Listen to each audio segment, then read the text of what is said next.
fund at risk.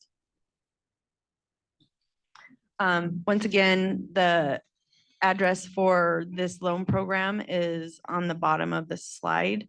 As with all of our programs, the application you can find online. If you go to the link here, every program we administer has its own page. On that page, there's on the right-hand side a box that gives you interest rates, terms. That's where you'll find the application. The application is loaded as a Google Doc. You have to download it into your computer as an Excel file in order to use it. There's download instructions for all of our applications. All of our applications are, as I had said before, Excel based. So we tried to make them as simple as we can and keep them as consistent as we can amongst the projects or programs. All right. Loan terms for the capital construction loan program.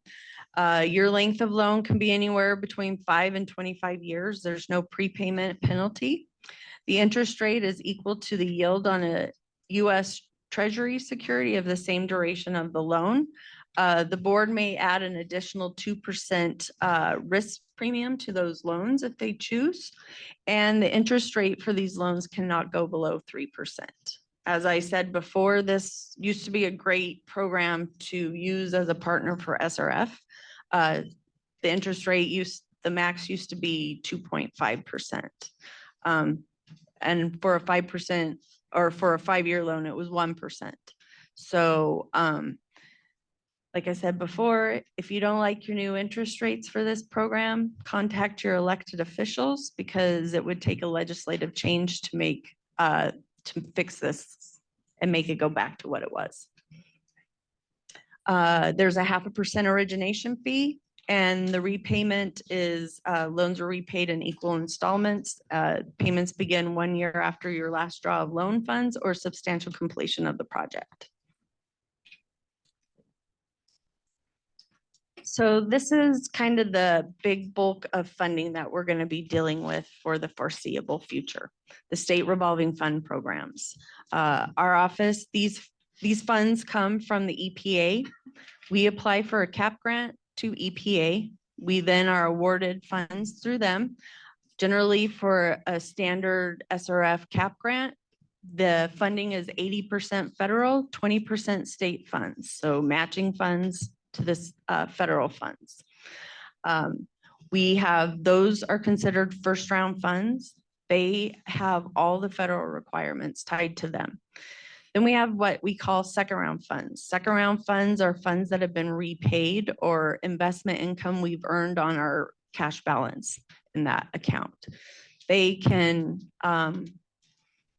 be less cumbersome. They don't always require all the same federal requirements. So we've been working on some interest rates to try to help us meet some of those federal requirements because it's difficult for us given our small state and how a lot of our communities operate. The Clean Water Program is for clean water. I mean, we can do source water, we can do water sewer projects, we can do stormwater projects. All kinds of things can happen through clean water. Your source water protection can happen. So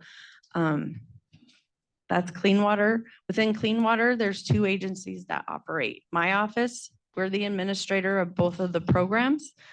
So essentially we hold the purse strings. SLIB is the final say on any loans, any activity that happens through the program. And then our partner with these programs for clean water is DEQ. They're our technical assistants. So you would work with them through the technical parts of your project. I like to say that's their lane. I try to stay in my lane, which is more the financial and program administration. So they deal with your bid documents. They review your design plans. They are the ones you're going to want to call and ask questions about materials and things like that. You can call and ask me. I can't promise you I would give you a correct answer. So I would generally just give you their phone number. But you can always start with us if you don't have their contact information. Drinking water is a little different. Drinking water is specifically for drinking water projects. Most source water or drinking water sources, treatment, transmission, storage, distribution, we can fund it all related to a drinking water system. I know a lot of people work with the Water Development Office.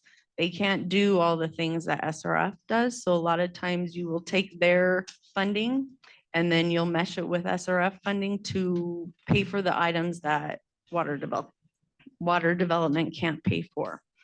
SRF funds generally play well with everyone in the sandbox, as long as their matching funds that you are matching with SRF allow you to match with other federal funds.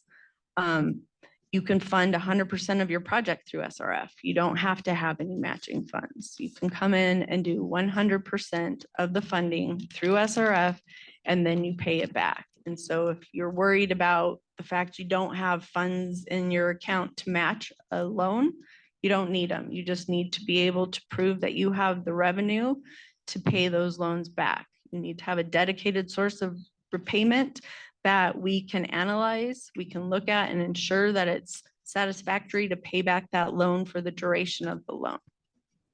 Part of your loan application process is within drinking water is your capacity development. So you're showing that you are going to be able to manage the loan in your system for the next 30 years.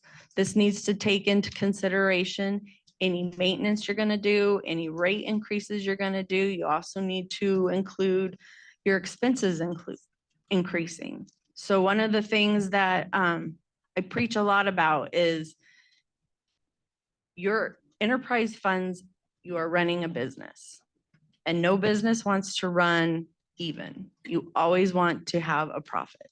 You're always going to want to have money after you have paid your debts and you've paid your operations and your maintenance. You want to have that. Having savings is not a bad thing. Having savings is really necessary, and it should be a priority for all systems to make sure that you have your rates are high enough that they are sufficient to pay for all your operating costs, your maintenance costs, any of your debt that you have incurred, as well as saving for future projects. If you have an emergency and say it was last year, you couldn't come to MRG for help, which is where most people turn to when you have an emergency with your water or sewer system. And so you need to be able to sustain your system if, say, that funding source goes away again. So just thought processes. I think historically entities were told don't have savings because you are punished for that. I don't believe in that. I believe you reward good behavior. So if you're a system that's doing your regular maintenance and doing everything you're supposed to do, and you're charging appropriate rates, and you have an emergency break and you can't afford it because what you've been saving for is not sufficient, or there's a purpose for your savings, come talk to us. But it's hard to be willing to want to give emergency money to an entity that isn't doing anything to help themselves. SRF is a great place to start to help yourselves. We can fund studies. We can fund those capital improvement plans that I've talked about. We're even starting to work on a grant program to help pay for those types of things through the SRF program. So the SRF program, get used to it, get familiar with it. It's a good resource. It's low interest loans to do necessary projects for your infrastructure, because everyone has to have quality water lines and sewer lines. And I'm sure if you've heard me talk before, you've heard me say this before, but when you pull out a holy water line that's in the same ditch as a holy sewer line, put it on the front lawn of your town hall. Educate your community as to why you're raising rates. This is your sewer line that's very holy and apparently doesn't contain all it transports. And it's a foot or two away from your water line, and oh, it's holy too. And so that, to me as a consumer, prior to this job, I didn't think twice about water or sewer line, what it costs to maintain them, any of that stuff. The only time you hear about bad water and sewer lines is when it doesn't work for someone. It's not like a pothole in the road where they drive down the road 10 times every day and they hit it every day. So that's what's going to aggravate them. And they're going to complain about that pothole every day until you fix it. Water and sewer lines, you don't have that luxury. So you should be doing regular maintenance. You should be regularly looking at the conditions of your systems to make sure that you're doing what you need to do. You're addressing the problems before they become giant problems. All right. The SRF program, the first important thing that you need to do is be on the intended use plan, the IUP. The IUP opens every January. This is the list of projects that the state puts together that we submit to EPA to tell them we have the need in the state to apply for the capitalization grant, and we will use those funds. It's showing that our state needs those federal funds to do these projects. So that's helping us identify to the EPA, we've got projects, we need money. The other thing the IUP does is they prioritize projects. They rank the projects by order of health concerns. There's other considerations that are taken into there's other items taken into consideration when they do the IUP, but in most states, whether you get funding or not is based on the intended use plan. Where are you at on that intended use plan? Wyoming is an exception to the rule.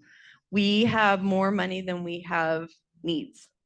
We have always, since I have started with this program, we've had over $100 million in both the clean water and the drinking water. So $200 million available for loans from this program. So there's always funding available. Maybe there'll be a day that we have to go by that intended use plan and by priority ranking. But right now, we've got funds. So come in, let's do your project. We can help you. We're a cradle to grave kind of thing. We can help you plan, we can help you design, construct, and then we're your long-term financing. The fixed interest rate currently is 2.5%. This is, we have rules out as I speak, related to lowering our interest rates for the SRF programs.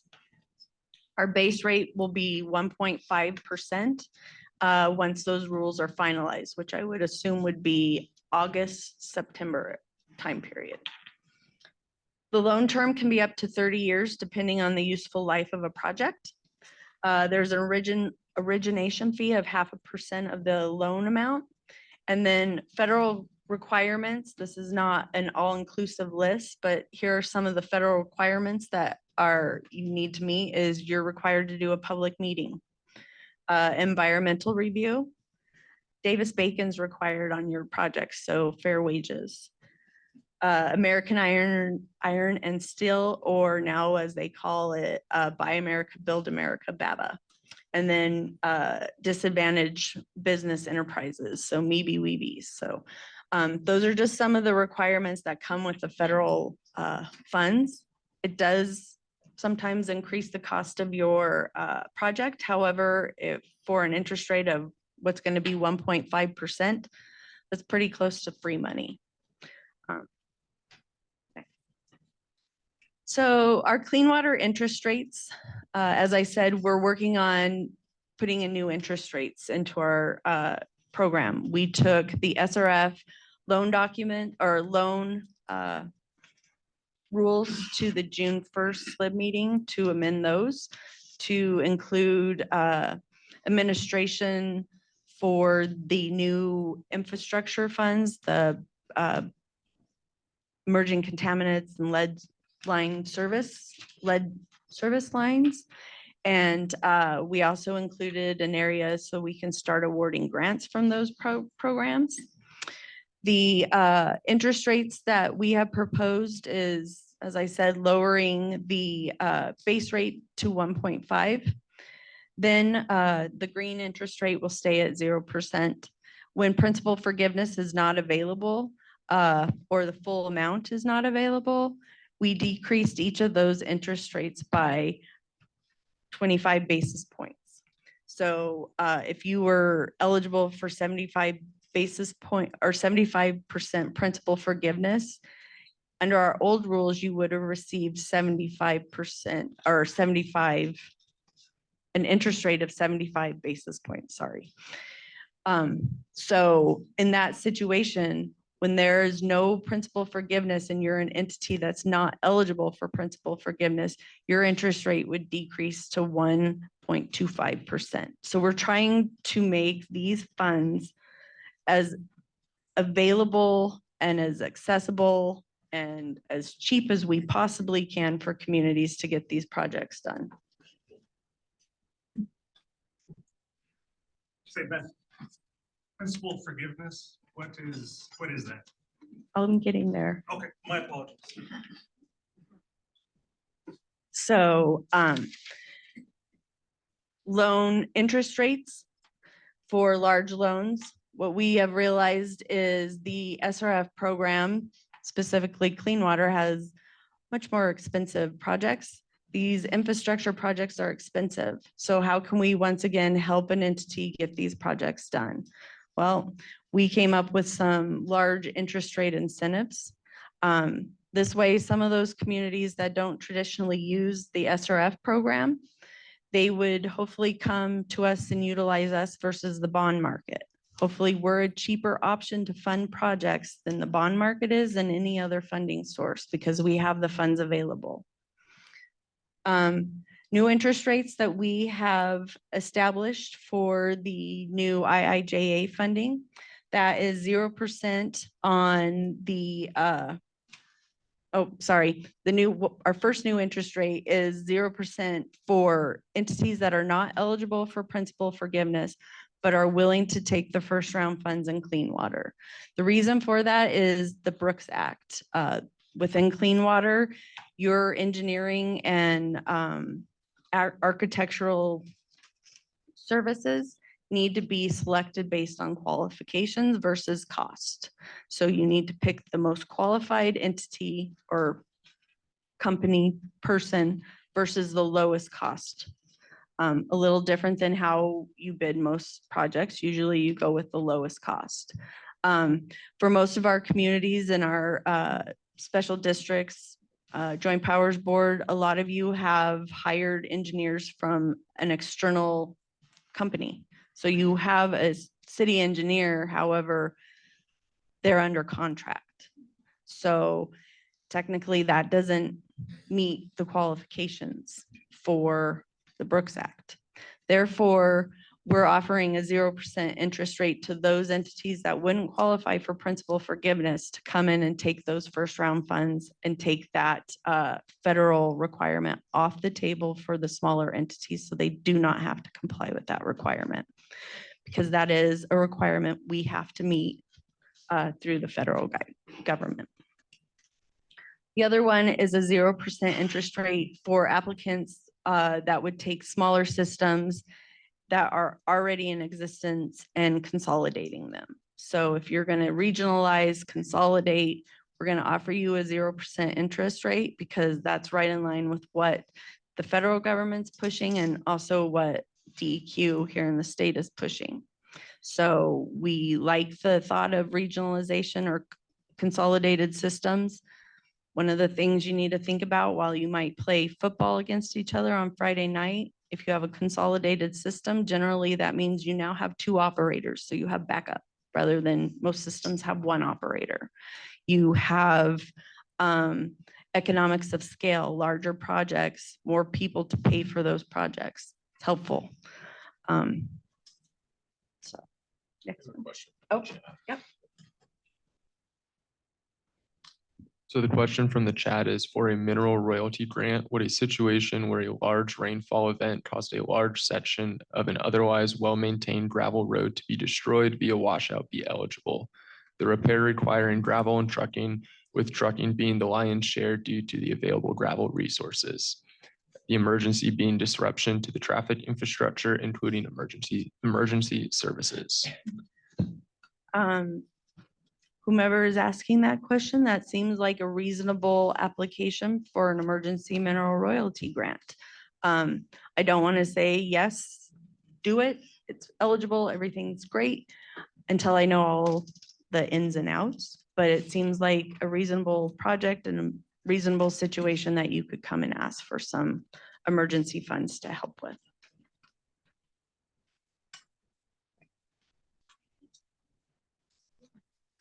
We did the same thing with our drinking water interest rates.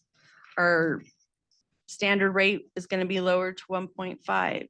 All of the interest rates related to when you don't get your full principal forgiveness is lowered by 25 basis points. And then our large loan incentive, once again, was decreased by 25 basis points. So if you have a drinking water project that's over $10 million, you can have an interest rate of 25 basis points. That's, in my book, free money. So, and principal forgiveness is what what most people would call a grant. It's what you get once your project's complete, you've met all your requirements, we forgive part of your project, part of the principal portion of your project. That means you don't pay it back. We will apply that principal forgiveness at the time that we're notified of your project being complete, and we're putting it into repayment. Principal forgiveness, we are limited to the amount that we receive based on what is provided to us through the capitalization grant through the government. Base amounts generally give us a range between 10% and 33%. So they give us a range. The infrastructure funds or the IIJA funds gave us a direct, specific percent that we have to use, which is going to be extremely difficult for my staff when it comes down to the end. When projects come in under budget and they're relinquishing funds, we're going to get principal forgiveness relinquished to us, and we're going to have to try to figure out, because it's an exact percentage that we have to use. So it's an exact dollar amount that we have to use. So it will be a giant puzzle. And I just request everyone kind of bear with us as we learn the new processes with the new pots of money. All right.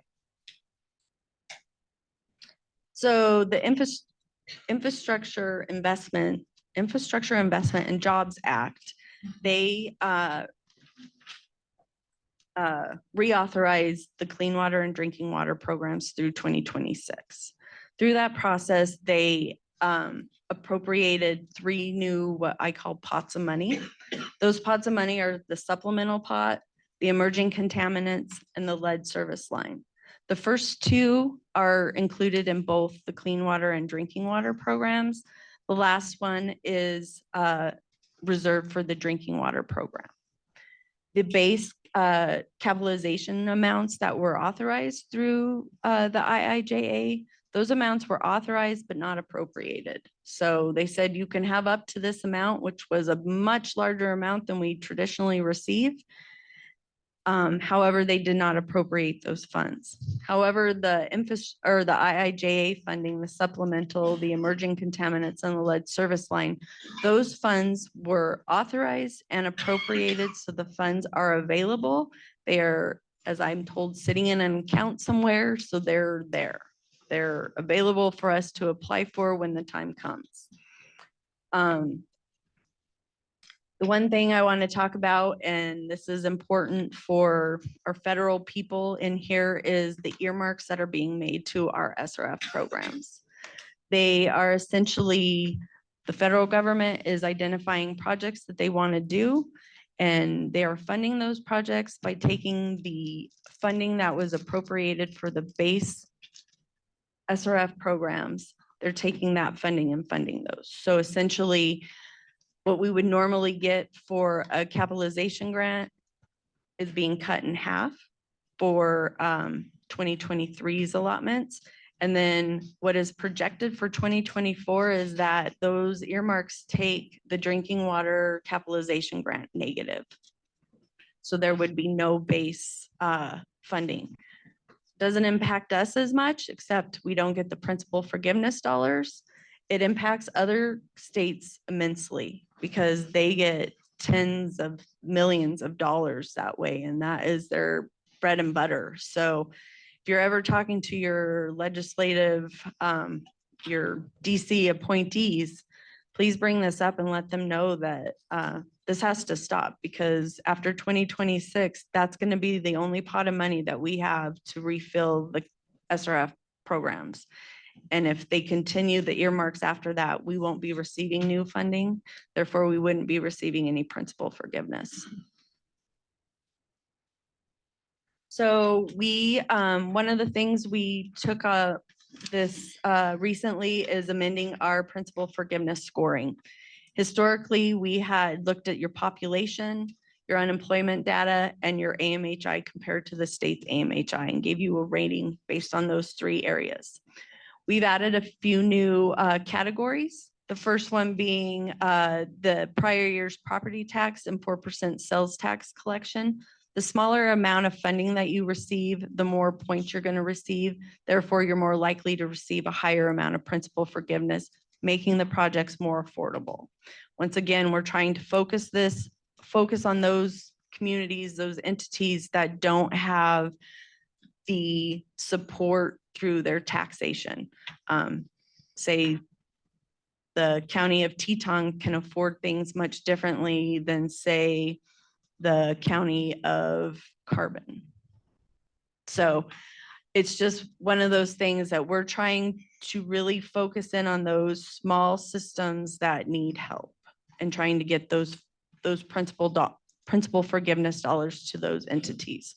Because at the end of the day, everyone has to do water and sewer projects. They're expensive regardless of where you're at. But if you have a community of less than 2,500 people, you're going to struggle.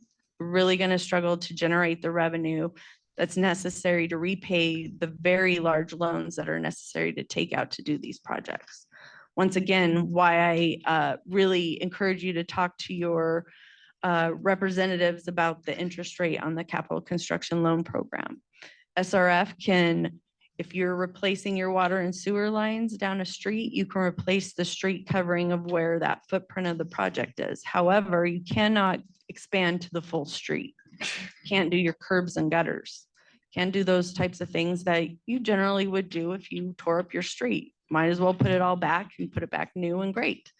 Capital Construction Loan Program has been a great resource to match the SRF program to pay for that. It's essentially 40% that's not of the road that's not covered by SRF. So once again, very expensive projects that continue to get more expensive, and funding resources at the state level have been minimized.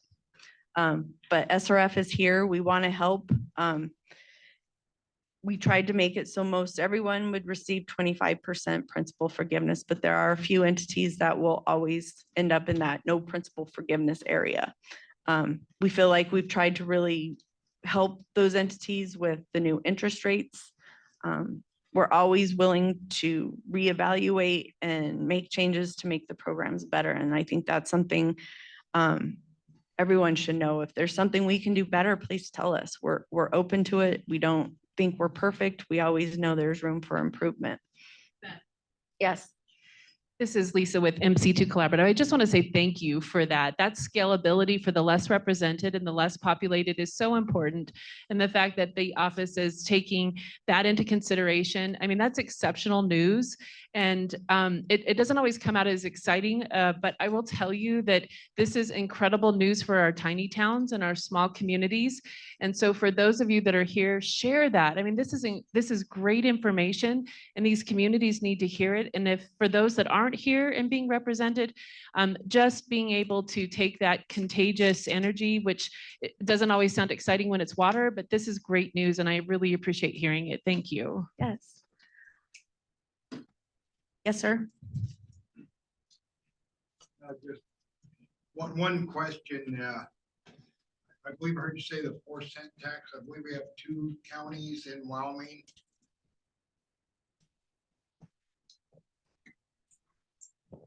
Okay, for those that couldn't hear me, I believe we have 2 counties in Wyoming that do not have the 4-cent. Are they eligible for this, or does that hurt them?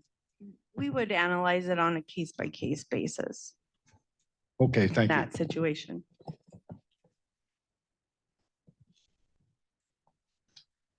Any other questions? All right. So the first pot of IIJ or infrastructure money is, or some of the other changes that came about are we can offer grants. So within our new rules, we have laid out a structure to award grants, planning grants, that kind of stuff.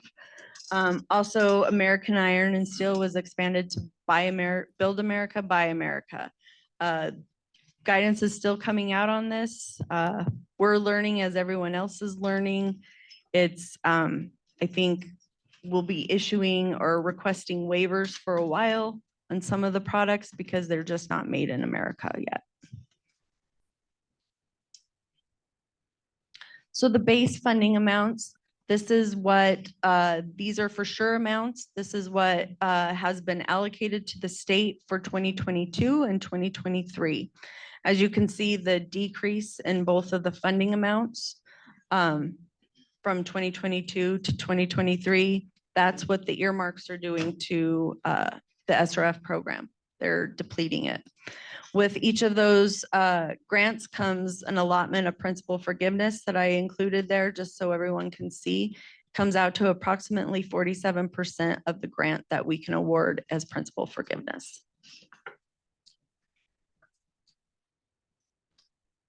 The supplemental funding through IIJA is essentially more of the base funding. We can do the same types of projects, the same traditional SRF projects with these funds. These are the amounts that have been appropriated to the state. I included the total amount of the grant that we would receive as well as the amount of principal forgiveness. This comes out to 49% of the each capitalization grant will be given as principal forgiveness. And as you can see, our drinking water grants are essentially double what our clean water grants are. So get your drinking water projects ready to go because we'll have lots of money and principal forgiveness to help out. The emerging contaminants, this is the forever chemicals, this PFAS, PFAS, all of those things that are being addressed. Some items have some EPA guidance, other items do not. The interest rate for all of these loans is 0%, and they are 100% principal forgiven. So it's a grant. We can't say it's a grant. So it's a loan with 100% principal forgiveness. This is the appropriated amounts that we have been appropriated in Wyoming. So in clean water, it's just over or just under 4.8. And then in drinking water, it's almost $40 million. So we can help you talk with our friends at DEQ to figure out what we have. And one of the things that we will be offering is some technical assistance to help you do some evaluation of this. And that technical assistance will be provided at no cost to your communities. So this can be done. You just have to contact either my office or DEQ or even water development. And we would be happy to help in any way we can. Next one. And then the lead service lines. So lead service lines is very specific. One of the things that we are working on is the whole line has to be replaced. Everything has to be replaced. So working with homeowners, how are you going to deal with a homeowner? That kind of stuff. These things are being vetted nationwide. We will share lessons learned by others.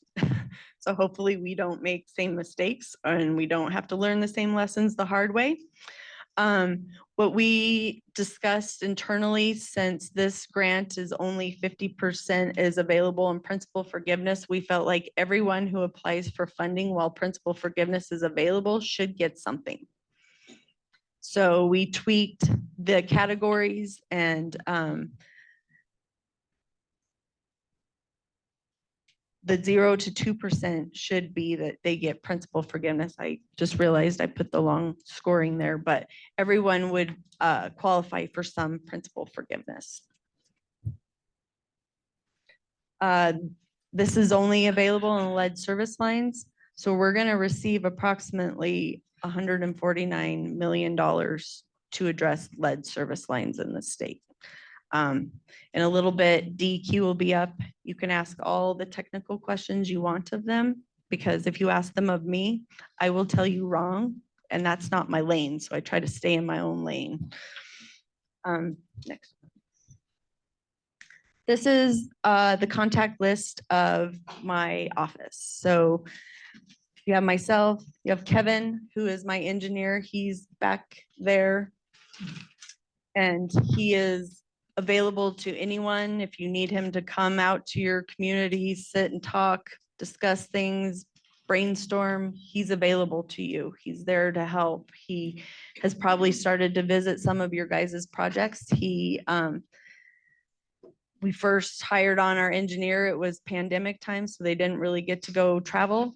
But now we're trying to get out into the field, visit some of the MRG projects, some of the state funded projects that we just historically haven't had any eyes on the project. Just trying to increase our oversight, making sure that we're keeping the state's funds safe, they're being spent how they're supposed to, and projects are being completed as expected. Ben Wolf is our new senior grants and loans analyst. He took Sean King's position, so he works within the SRF program. Brian Ferrari, he works with the state loan program. So if you're dealing with capital construction loans, if you want a farm loan, which I didn't talk about here because communities don't take out farm loans, call Brian. Rebecca Webb, she's my most senior employee. She's been there longer than me. She works within the SRF program. She's who you'll work with on SRF applications. Pinsy Tran is new to the office. He is the SRF disbursement specialist. So you will work with him when you are drawing down your SRF funds. And then Kata Maria Pound is my new essentially state grant person. So if you applied for ARPA funding, Kata Maria, I'm sure you've talked to. She's pretty fantastic. And if she can't help you, she will find help for you. But here are the contact lists for everyone in my office. Go to the next slide. Here are some important links for you. Our website is lands.wyo.gov. I recommend that you go to that website, and along the top bar, there are some headstones, some headings. There's one that's titled subscribe. Please go there. Please subscribe for notifications from my office. This is how you are going to stay informed about what's going on. We'll be sending out a notification on Monday related to the ARPA funding.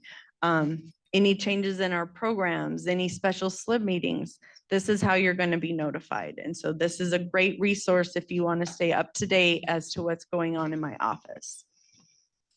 The second area I have is just the landing page for my group, the grants and loans section. On this landing page, you would be able to access any of the grant or loan programs that we administer. And then finally, at the bottom is our email address for the grants and loans section. And the first @ should be a dash. But that is very useful if you send your emails to that email address versus just mine. This email address sends it to everybody. And so if I'm out of the office, you're more apt to get a quicker response because it will have gone to all my staff and someone will answer those questions. So that's what I have for OSLI. One thing I want to do before I'm done is introduce all of the SRF players that are here.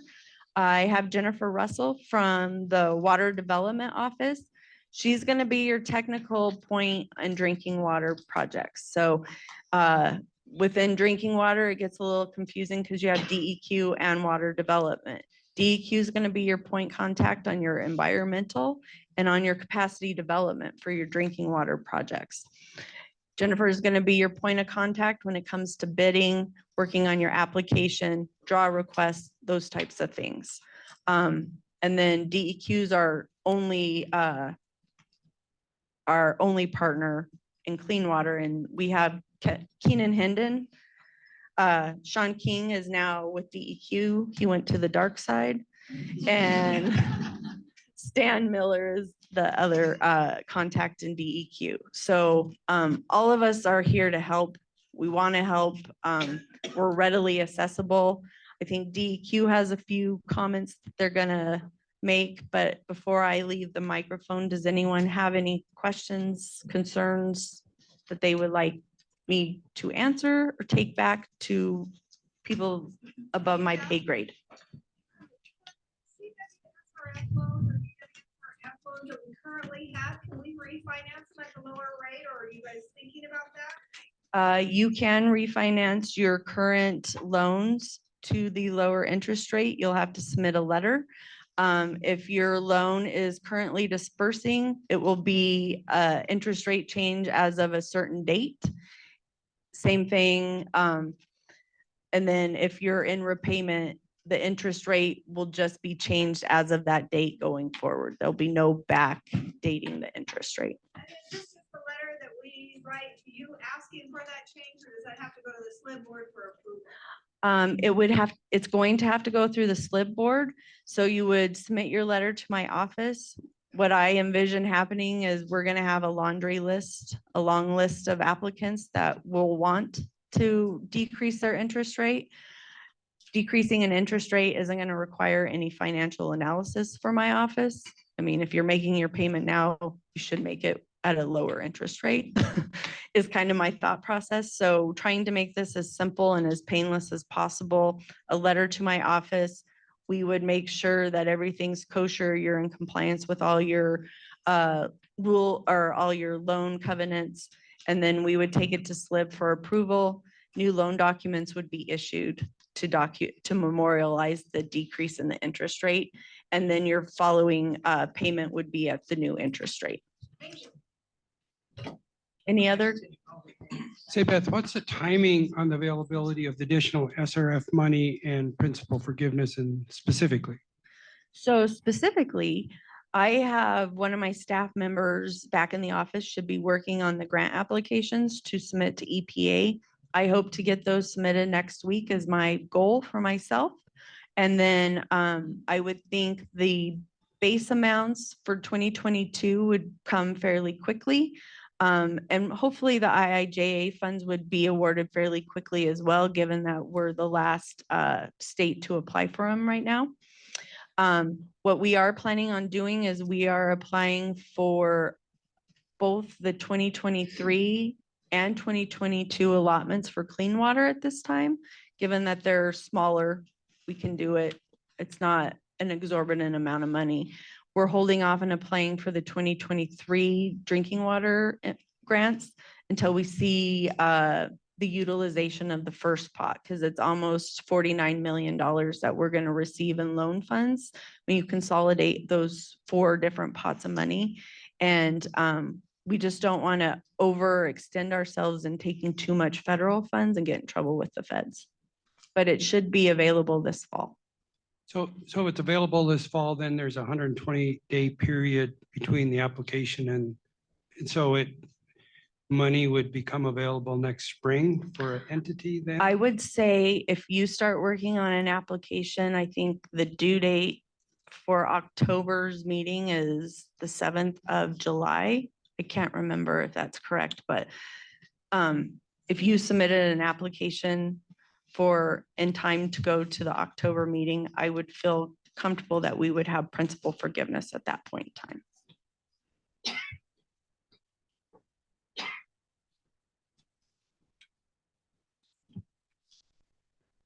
Yes, I just like the comment that some of this money is designed for municipalities under 2,500.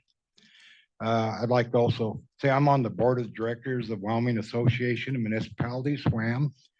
I'd like to point out approximately 75% of the municipalities in the state of Wyoming are under 2,500. Just wanted to bring that up. So that helps the majority of the municipalities in the state. Thank you. Anything else? All right, I'm gonna, Beth, I have a question for you.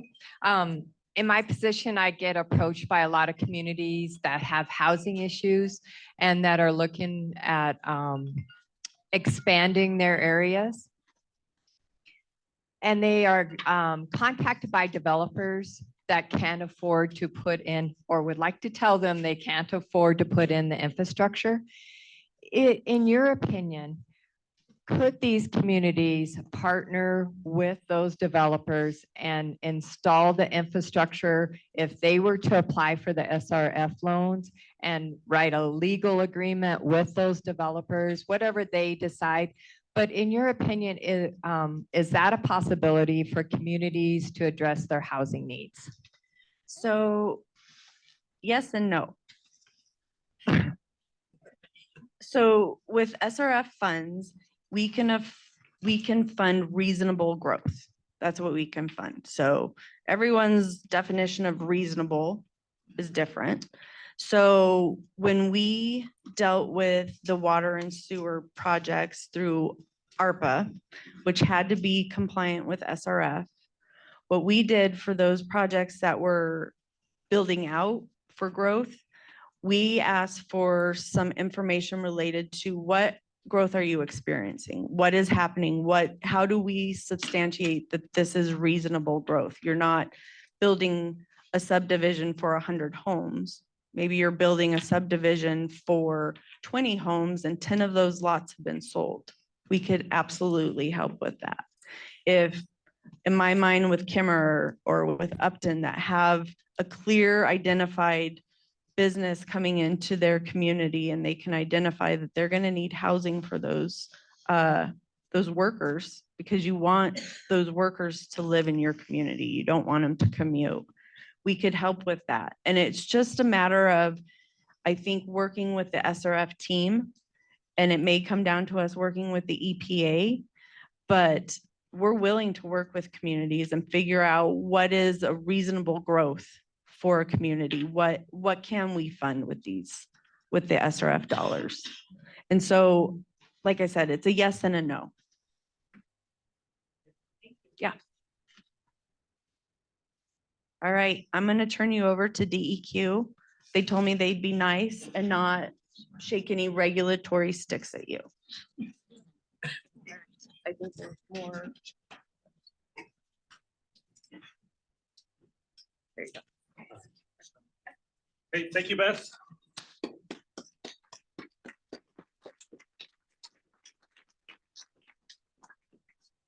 Sounds good. So I'm Keenan Hendon with the Wyoming DEQ. I've had the pleasure of working at the Office of State Lands and Investments, as well as the Wyoming Water Development Office as well. Worked with a number of communities across the state. With me here today, we have Stan Miller and Sean King. We also have Dale Lee. He's our district engineer in the area as well. But wanted to kind of touch on the fun part of working at DEQ, which is working with our communities on these SRF projects and finding creative ways that we can utilize these funds to help benefit our great communities across the state.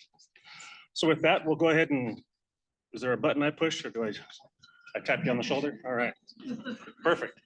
So at DEQ, we, as Beth mentioned, we're technical assistance providers on the Clean Water SRF program.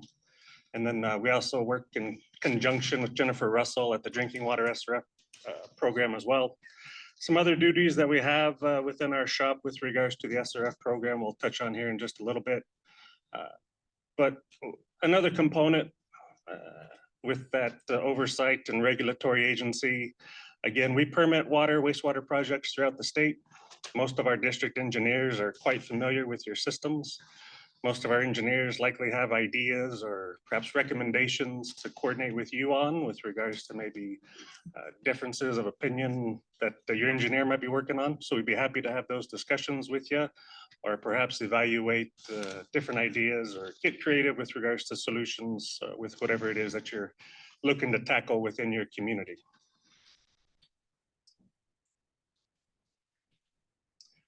Again, as Beth mentioned, we do capacity development. I'll stay close to the mic. We do capacity development. So essentially, we want to maintain that your system can provide the water, wastewater effectively within your community, as well as being able to meet your financial obligations to meet those requirements. Additionally, part of capacity development is perhaps maybe implementing a plan or strategy to cover those types of activities.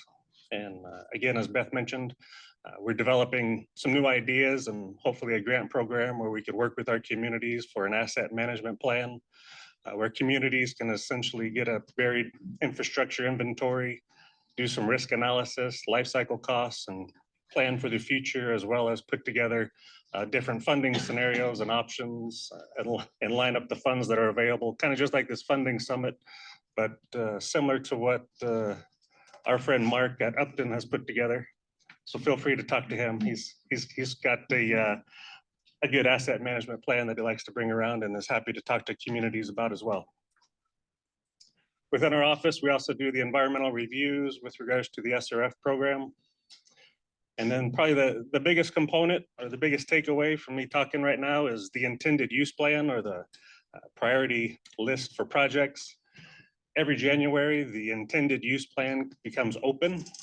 So communities need to submit or basically submit a reservation for the project or idea that you want to pursue. It's just basically reserving your place for SRF funding. Doesn't commit you to anything other than you've just made a reservation for future use of SRF funds. So should you have a project for drinking water, clean water, lead service lines, things of that nature, it just gets you on the list so you can apply for it later should you want to pursue it.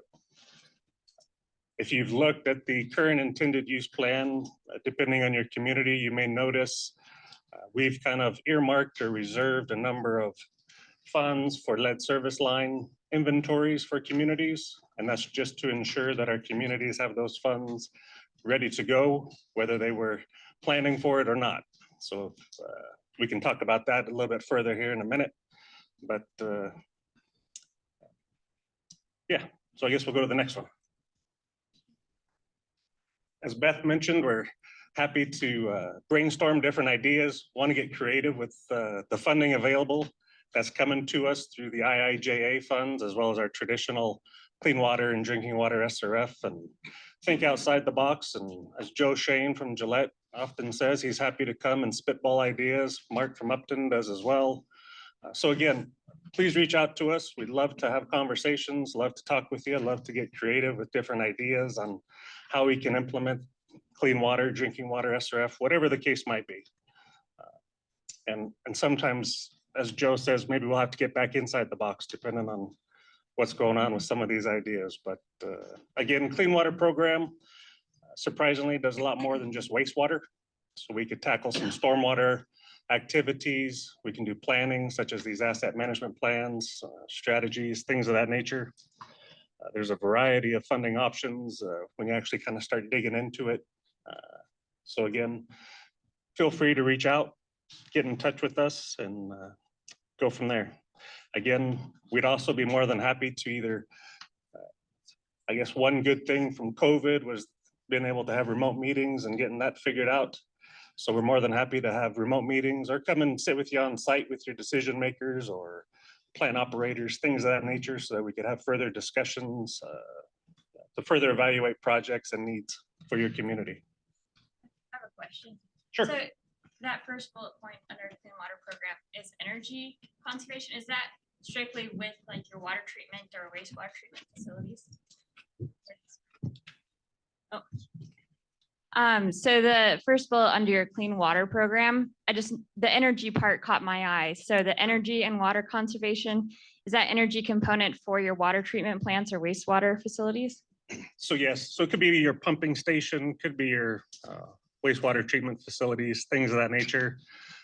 Oddly enough, with regards to your business building, or if you've got a building that houses your administration for your public water system, should you want to pursue energy efficient lights, things of that nature, those are also up for consideration. So yeah. Any other questions? All right. Moving on. One item of note with regards to these SRF funds, we've got funding approval to pursue a lead service line inventory program. Fully understanding some communities may be well along their way with regards to getting a lead service line inventory created. Some communities may need some guidance and assistance. So this lead service line inventory program is going to be contracted out with an entity to assist our communities, no matter the phase or stage that you're currently in, to get you across the finish line with EPA. Additionally, with regards to technical assistance, we're more than happy to facilitate meetings with our counterparts at EPA that are conducting the lead service lines and that are going to be receiving these inventory checklists or spreadsheets. Jill Minter is our Region 8 EPA representative and has been very helpful and willing to travel, meet on Zoom. So again, happy to facilitate meetings with them as needed and necessary as well, and go from there. Again, the asset management program that we're looking to stand up is something that we're going to be discussing further with our counterparts and teammates within the SRF program. And then another topic that seems to be kind of hitting our communities across the state with the growth within our communities and subdivisions that are coming in, seems to be no matter where you are within the state, is perhaps identify solutions for these decentralized or septic tanks and figure out solutions for those wastewater systems throughout our state as well. So a number of different activities and solutions and ways for us to work with our communities that we're looking to pursue. And with that, I think we'll go to our next slide. Perhaps if we could get our team members to come on up with Stan Miller and Sean King and Jennifer Russell, we'd be happy to entertain questions or concerns or ideas. We're also going to be downstairs for today and tomorrow. So if you want to stop by, we got a table set up to get a card, get some more information, touch base with us. Be happy to do that as well. And we can facilitate another meeting at a later date with our teammates and kind of go from there.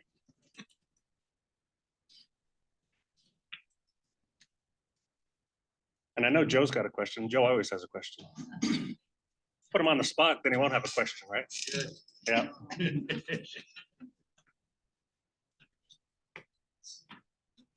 You guys are letting us off the hook easy. This is kind of nice. Oh, we got one. Woohoo, got a question.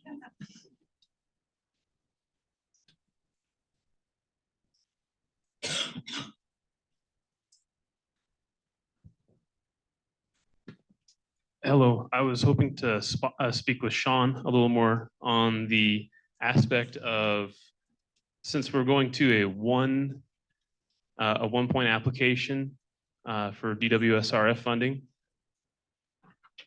what percentage of municipalities do you expect going to applying for funds specifically for design and not including construction, but just specifically for design, since it'll be a one point application, considering the environmental process and making sure that we get our environmental clearances for projects and whatnot? So basically right now, I'd say. Okay, give them this. So I guess the question, as I understand it right now, how many people apply for basically design work? That is a very low percentage in the SRF program. Most of our communities, they come in for a loan and they won't do a design of a project until they know they have 100% of the money to cover design and the construction of the project. The SRF programs can be used though, just for design purposes. We have the very few people that have ever taken advantage of that. You can still qualify for principal forgiveness on those and then get the design part of it done. You don't have to do the environmental part of it since it's just a design loan. So there's parts of the federal requirements that you don't have to deal with because you're not dealing with the project yet. But they can get the elements that you will need to do the federal requirements for the actual construction loan done. So that is a very good question as far as use the SRF program for both sides. If you have a project and you know you need to get it done, use it for both sides. If it's like Beth was saying, a want over a need, then you probably don't want to do that design loan because you don't know, you could pay for a design loan, have a loan out there and never actually do the construction of it. But most water and sewer projects that we see are needs. We replace water and sewer lines through the SRF program predominantly. So that's what business we're in. We can do a lot more with these programs, but there's still a lot of need in this state just to get water and sewer up to par in this state. So use it for your design needs. Thank you. I'd just like to piggyback on what Sean said. We do have some projects right now where because, well, it's one of the projects is mine in particular with water development, where because our budget with water development was reduced this year, because we're trying to pay for projects that came over budget last year, where we had to cut back and say, well, you're not going to be able to get to design or get to construction within this funding period. So here's the design amount, you know, for 67% of that. And then we'll do construction next time. And then for the other 33%, they've come to SRF and are getting money for just design. Does make things a little more complicated with on the accounting part of it, but it is definitely something that can be done. You just have to kind of work through some things.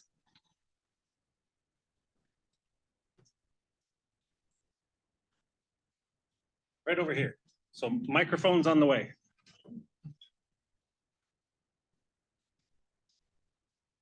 So if you do go ahead and apply for the for your design, your evaluation and design, would that expedite the approval of the funding for the capital project?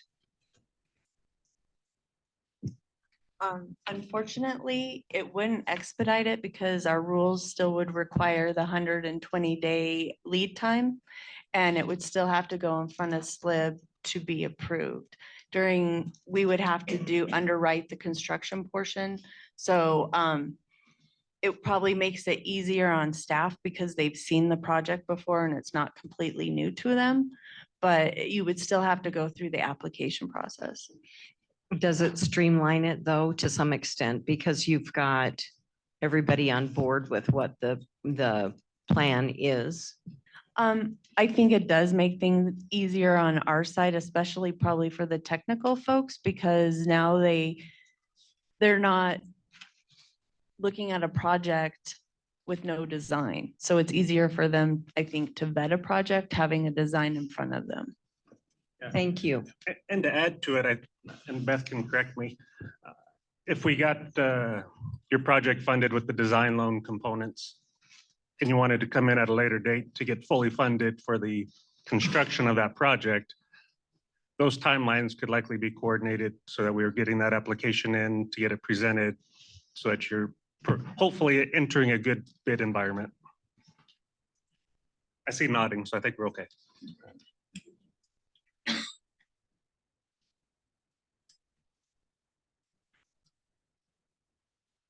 All right.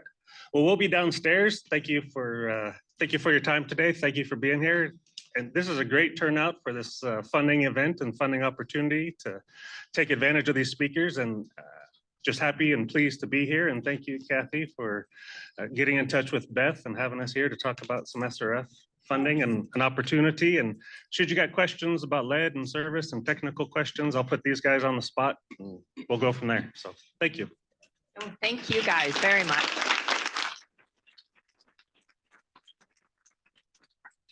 All right, so it's lunchtime. And so we'll break out a little early, but please be back right at 1 o'clock. We have a tight schedule this afternoon with lots and lots of good information. Down the stairs, down the hall to the right, follow the sidewalk to the Thorn Rider. Wear your name tags.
Test, test.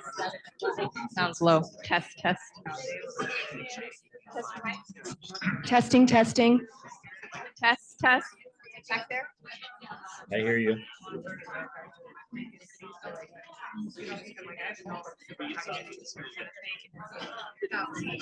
Testing, is that better?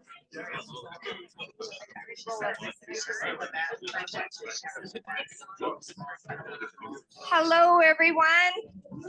We're going to go ahead and get started with our afternoon presentation with our federal partners. But first, I would like to introduce to you, if you weren't at the last 2 days of classes, Lisa Mueller with MC2, and tell you all about the exciting development that they arranged while they were here. So here's Lisa. Thank you. I'll be brief. I had an opportunity of facilitating the first 2 days. And so for those of you that were here, thank you so very much. It's been an absolute pleasure. In that short historic moment of having the first summit, as we're here for, we also had the first grant training, which is phenomenal. Because we did it because of the people who were in the room and being associated with people, because you show up as a minority feeling like I'm the only person who does this, and you leave the room with a sense of community. And in addition to that historicness, we also created a Wyoming Grant Services Coalition. So everyone who was with us had an opportunity to join. And I would love to introduce what we are now officially calling our president, Bethany Bayless. Come on up and I would like you to tell this group a little bit about what we've been able to do in 24 hours. All right, so if everybody looks around, we have the boards everywhere that we asked everybody who was part of the class to put down the projects they were working on.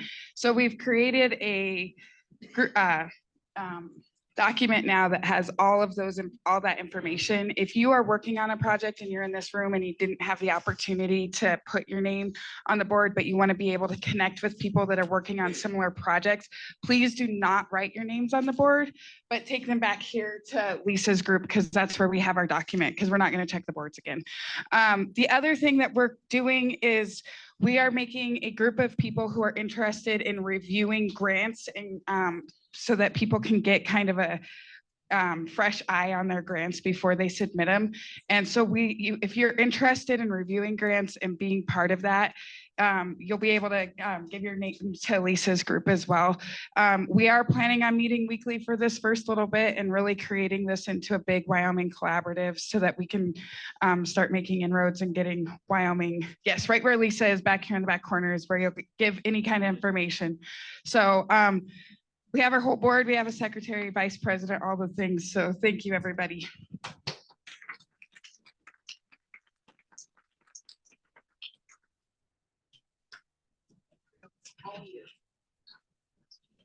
No introductions, I'm just starting in. Okay. Oh, well, that's not true. Welcome, everybody. What a fabulous turnout for the first federal funding summit. Thank you for everybody who took the time to be here this week. So my name is Drew Palmer. Most of you probably know me as Drew Bauer, so I answer to both. I am a consultant. I grew up in Worland, Wyoming. I'm based out of Lander, Wyoming now. And I am a liaison, a consultant for the governor's office and the Wyoming Energy Authority as a liaison with our interagency working group that you're going to meet this afternoon. And that includes our federal partners from multiple agencies, our state agencies that are doing business with us, Wyoming Business Council, the Energy Authority, the Department of Environmental Quality, And we are specifically working with our coal impacted communities, which are really right now, Lincoln County, Sweetwater County, Converse, and Campbell counties. Those are the 4 coal impacted communities. However, with all of the EJA and the IRA funding opportunities that are out, it goes beyond that. So while this group will focus a little bit on coal impacted communities, just know that your questions may be applicable. So please identify the right person to meet with as we're here today and tomorrow to discuss your community and your projects and the assistance you need. So to get started, I just wanted to give a little history on how this happened, because Wyoming is really precedent setting and a little unique in this space. I got a call from Randall Luthi in December of 2021. And Randall works for the governor's office, for those that don't know. And he said, I need help. We need to get involved in this. I don't have time to get involved in it. And quite frankly, I don't know if we're going to see eye to eye with the Biden administration on energy policy. And he said, so take over and help me make something happen. I said, great, Randall.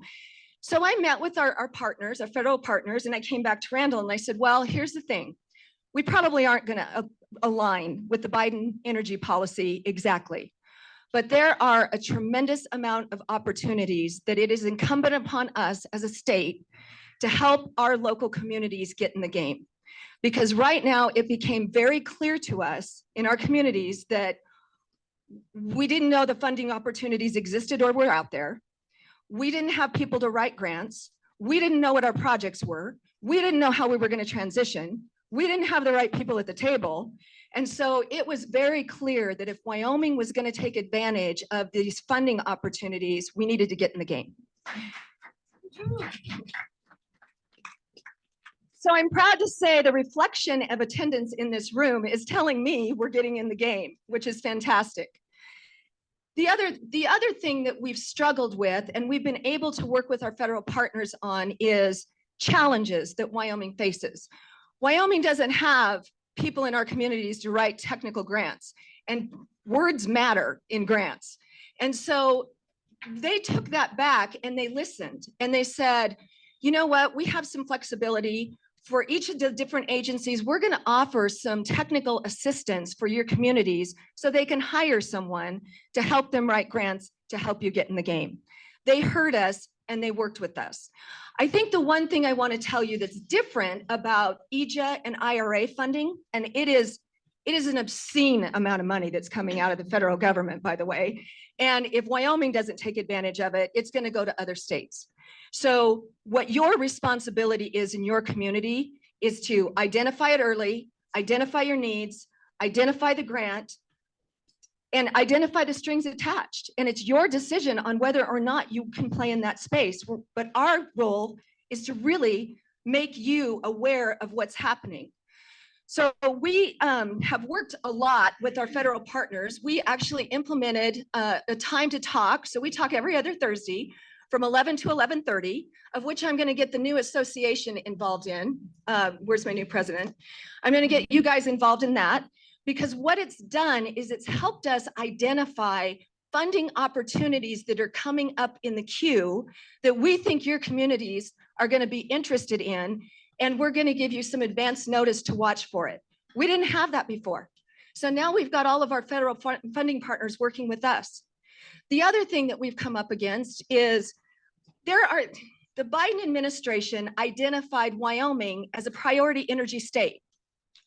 Yet we have all of these programs and these funding opportunities that have criteria, eligibility criteria, that we don't meet. We don't meet some of it for median income for USDA rural development programs. We don't meet some of the environmental justice and disadvantaged communities. We don't meet some of that. So how can we play in that space and not be disadvantaged at the same time? We went back to the federal partners. They huddled up together. And in fact, Kate Gordon gave us a presentation a week ago of how that could look for Wyoming and how that could look in that space. So what I'm telling you is there's some flexibility with the distribution and use of EJA and IRA funds. Don't be afraid to call your federal partners and talk to them about that, because there's some ways to deal with that.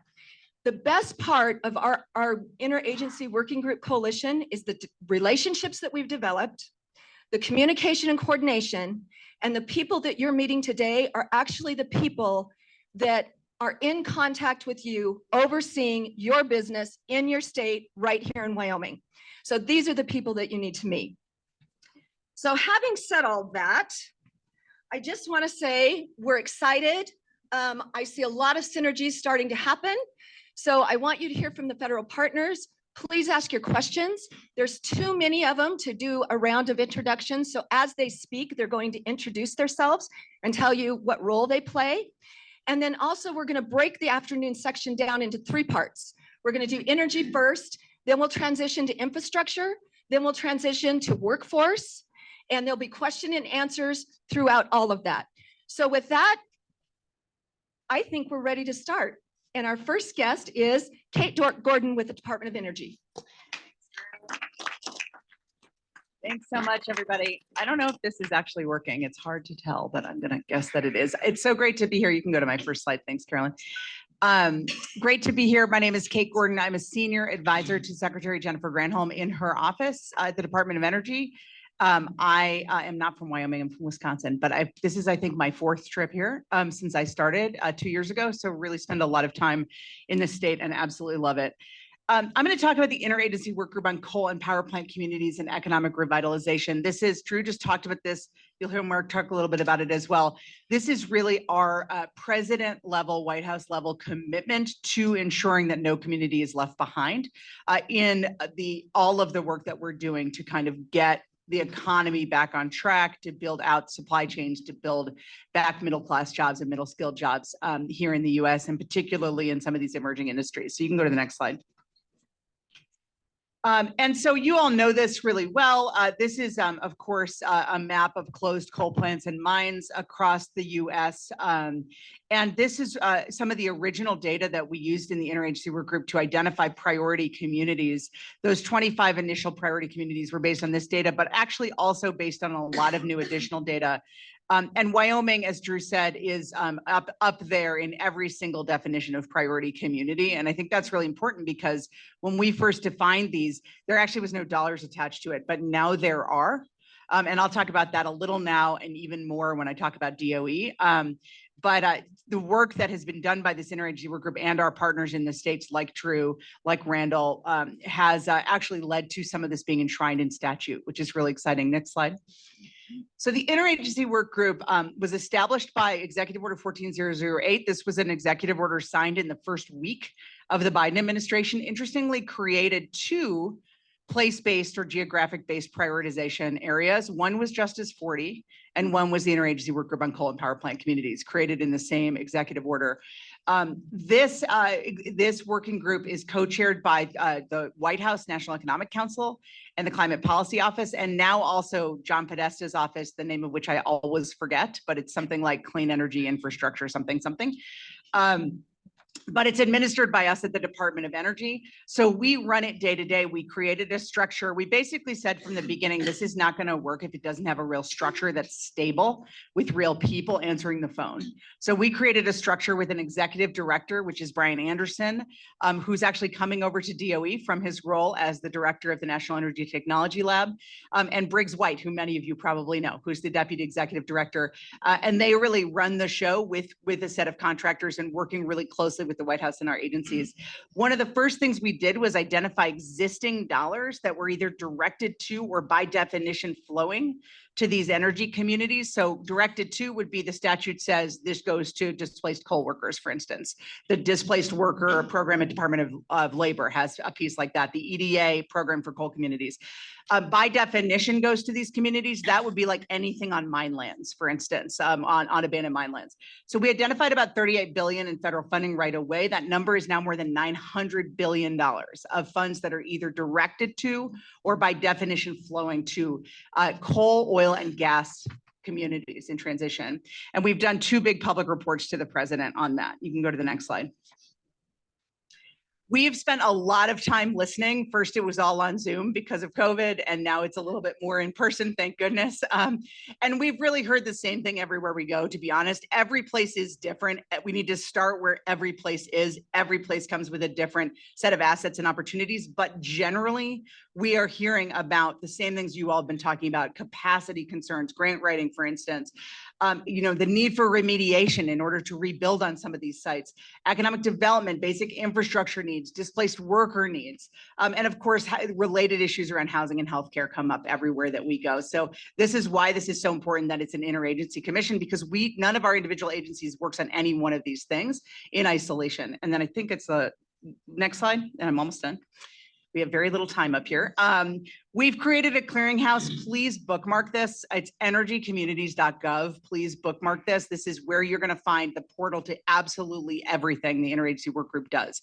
All the funding opportunities broken down with links, giving you contact information where it's possible, breaking down all of the places where there's no cost share, for instance, where there's specific language in the statute directing to specific communities. That's all going to be findable here, along with all of our webinars, all of our contact information. And then next slide. All of our information with maps about the specific new programs that are really directed to energy communities. Again, this has come about because of the work we've all been doing together. Both the IIJA and IRA have direct benefits to energy communities, and particularly the IRA, both the manufacturing tax credit specifically to coal communities. And then on the right, there's a 10% tax credit bonus for development projects in every energy community, including those coal communities. So huge opportunities there. I'll talk more about this in a minute when I come back up. Next slide. And then finally, Mark will talk about this a little bit. One of the big things we've done, because we've heard from you, you can't do all this from Washington. We need people here in the states, here in the community doing this work. We've created a set of rapid response teams, starting with Wyoming. In these places around the country that bring regional staff from the agencies together with state and local officials, organizations, state intermediaries, and folks on the ground like you all to really work on deeper engagement on some of the key issues facing each of these individual places. And then last slide is just, I think, a thank you. That's all our URLs and contact information. And I'm going to see you all again in a minute. Thanks.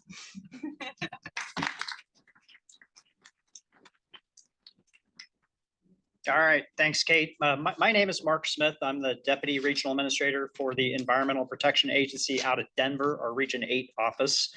I first of all just want to say thank you. It's our pleasure to be here with you today in Sheridan. Also want to thank the host for this this beautiful college, number one, but also Senator Lummis, Senator Barrasso, and the governor's office, and through Drew and University of Wyoming and others. It's just really great to be here. Next slide, please, Carolyn. So the interagency working group, as Kate mentioned, established these rapid response teams, RRTs. We have to have an acronym. We're the government for everything, right? But it really began as a premise that you all really know what's best for your communities, and to really set up a way that we could staff and listen to what your concerns are, what your needs are for your particular communities, and support those visions, try to match you up with this unprecedented amount of federal funding and federal resources that are out there. And so the Wyoming governor's office through Drew has just been instrumental in helping us set up this rapid response team with all our federal partners here.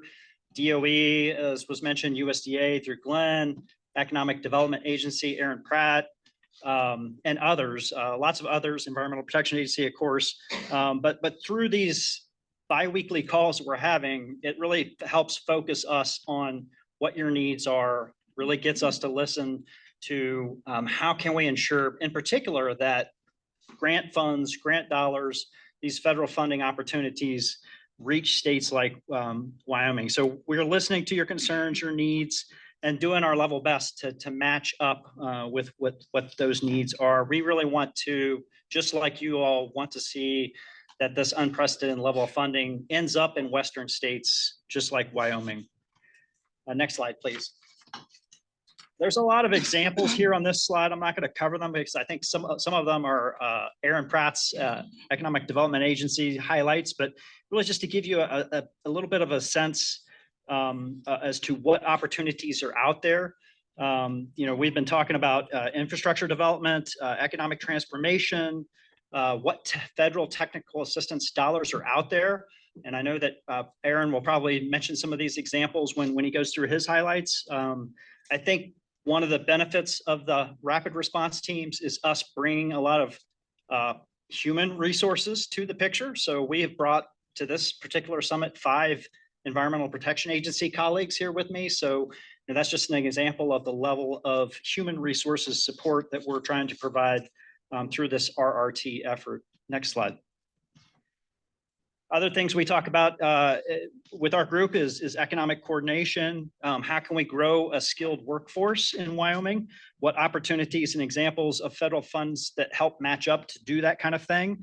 And then a couple examples I will mention, just because I'm from the Environmental Protection Agency, are some brownfields examples. And that's basically working with communities to look at some of the blighted areas that we all have in every community that need to, for whatever reason, oftentimes environmental concerns have prevented them from being cleaned up or redeveloped because of the cost to do so. Things like asbestos or lead, or maybe underground storage tanks that have been left there for some period of time that need to be cleaned up.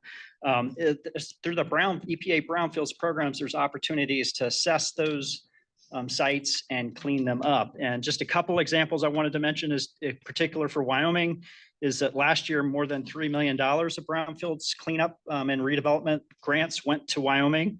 And in particular, the city here of Sheridan, the Acme power plant here has been an old closed coal-fired plant many years ago, but has sat vacant and needed to be assessed, cleaned up, developed a vision for cleaning that up. And we provided a grant to them last year to do so. And then more recently, the city of Rawlings received a $500,000 EPA brownfields grant for assessing, cleaning up and revitalizing blighted properties around the I-80 corridor in that particular area. And then lastly, and we'll have an expert here later this afternoon, Ben Bentz, in our water program to talk about all the different water infrastructure opportunities that are available through EPA programs as well, which I know is very important to you. So with that, I think I will stop, turn it back to Drew.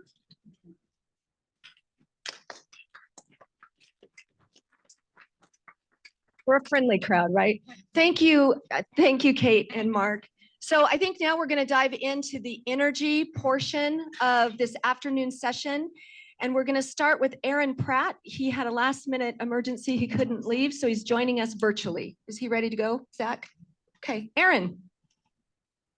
I'm ready. Can you hear me, Drew? Yes, we can. Great.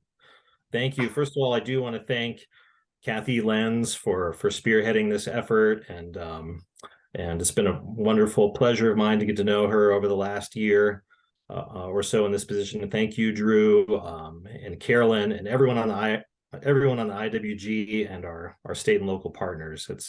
It's truly a group effort. My name is Aaron Pratt. I'm the Economic Development Representative for EDA, the Economic Development Administration. And my territory is Montana and Wyoming. I'm based in Helena, Montana, but travel frequently throughout both states. So next slide, please. So EDA's mission, our mission, we lead the economic development agenda by promoting innovation and competitiveness. Our job really is to think regionally and globally, but to act locally. And be boots on the ground, working in communities on projects that matter to the people where they're at. So next slide, please. So Wyoming is in the Denver regional office of EDA, which is a 10-state region. So a lot of our grant opportunities those decisions are made regionally. And we have a great deal of influence on how projects are looked at and prioritized within that region. And it's my job to really promote the projects coming out of Wyoming. Next slide, please. And in Wyoming, we've done in the last 3 years, 24 projects across the state, totaling $33 million. And we really have a variety of of ways that we can assist, from technical assistance to our university center program, revolving loan funds, public works. We've had some COVID and ARPA funding that we've rolled out successfully in pretty large scale projects across the state. So we have a variety of funding sources to kind of execute our mission. Next slide, please. And so I'm going to give you some examples of what we're doing in energy communities across Wyoming. And as Drew said, you know, on paper, Wyoming communities and coal impacted and energy communities look pretty strong by the numbers. But, you know, I think what we realize too is that they look good until they don't. And when they don't, things can go from good to bad pretty quick. So with that understanding, we're trying to make strategic investments across the state in a variety of ways. And so one way we're doing that is providing studies and data. So we did an economic diversification study for Kemmerer, and they hired an impact manager, and really looking at, you know, industries, companies, foreign direct investment. What's next for Kemmerer, you know, a heavily coal impacted and energy impacted community, to really know what we didn't know before. Next slide, please. So kind of following up from that study, we're doing another local technical assistance project with Lincoln County, looking at the corridor that runs sort of north-south that will serve the announced TerraPower plant, nuclear plant south of Kemmerer. So looking at what infrastructure is going to be needed in that corridor to service that plant, and the cluster of businesses that are proposed to kind of locate nearby, they call the chemical cluster. So how do we support strategic investments in infrastructure in this community as it reacts to this announcement from TerraPower? Next slide, please. Another really interesting and innovative project that we're working on is through Gillette College Foundation. They've hired and staffed an Office of Transformation headed by Rusty Bell, who many of you probably know. And this is a group that's really looking at the existing data, gathering that data and developing a strategy off the back of this data. And it's just this, what we're finding across Wyoming and across the West is a real capacity issue. Local communities don't have the resources to really understand what grants are available, how to take advantage of them, and how to react strategically to kind of advance their long-term economic aspirations. So this office is now staffed, and they've been a great partner to the IWG and to me as well. So next slide, please. Another project, pretty large scale project we're doing, is an infrastructure project in Campbell County. We awarded $2.8 million for them to really get this Pronghorn Industrial Park off the ground and provide 8 shovel-ready sites for heavy industrial businesses east of town. And we're doing, you know, a lot of the infrastructure below grade and above grade too. And the idea is to create and retain 90 jobs and generate significant private investment in this area of the town. So next slide, please.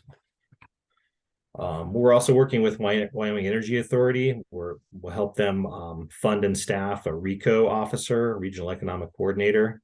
And this is providing kind of high-level research, roadmaps, business growth and development plans, really kind of setting the stage for the strategy, long-term strategy at the state level for what the future is going to hold, and looking at the mix of potential energy development projects that can come out of Wyoming with its existing infrastructure, workforce, and natural resources. So another capacity building kind of project we're working on. Next slide, please. And then another project in terms of thinking about economic diversification, looking at areas of growth where we can help facilitate the creation of kind of high wage, high growth jobs. And we're doing that at Western Wyoming Community College with a $3 million grant to expand their healthcare campus, renovating and expanding that campus. And they provided great evidence that this is going to be a huge job creator 1,500 jobs over 10 years for an area of the economy that's really growing everywhere, and Wyoming is no exception. So next slide, please. So entities that can apply for our funding: economic development districts, tribes, states, cities, or counties, or any sort of subdivision of local government, higher education, colleges and community colleges. We do a lot of work in community colleges across Wyoming, and then nonprofits as well. So next slide, please. And then our funding is really flexible, right? I talked about a lot of what we're doing with capacity building. Like that's just helping to hire staff and do studies. We do preliminary architectural reviews, PERs. We build roads, bridges, rail, and then we can also purchase equipment. So our funding is really flexible depending on the project. Next slide, please. And one particular program I wanted to talk about quickly is our new Economic Recovery Corps. We're going to hire some experienced economic development professionals and place them in communities across the U.S., 65 total in the U.S., to serve a 2.5-year fellowship to really help, again, with that capacity building and local assistance that we were hearing so much about across Wyoming, across the West. Next slide, please. And then this is how you can contact me, and I encourage you to do so. I haven't talked a lot about specific programs. I wanted to talk about projects to kind of give people a sense of what we have done and what we are doing across Wyoming.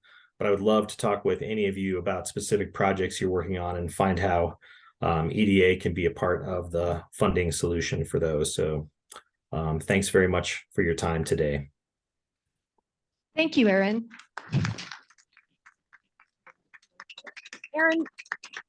Aaron, one question, you kind of glossed over the ERCs and the deadline for getting comments in is June 30th. Do you just want to highlight that real quick? Sure.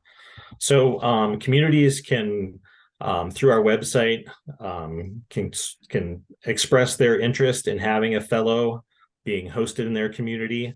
And I encourage you to do so. I've tried to get the word out through Wyoming Business Council and other channels and the International Working Group, but please come check out our website or call me and find out how you can quite easily express your interest in this program. And the fellows too, if there are people who are in a part of their career where they would like to be a fellow embedded in a community that really needs their help, these are pretty high paying jobs and a great way for young economic development folks to build their career. So either to be a host or a fellow, I think is a great opportunity. Thanks, Aaron. All right, with that, we're back to Kate Gordon.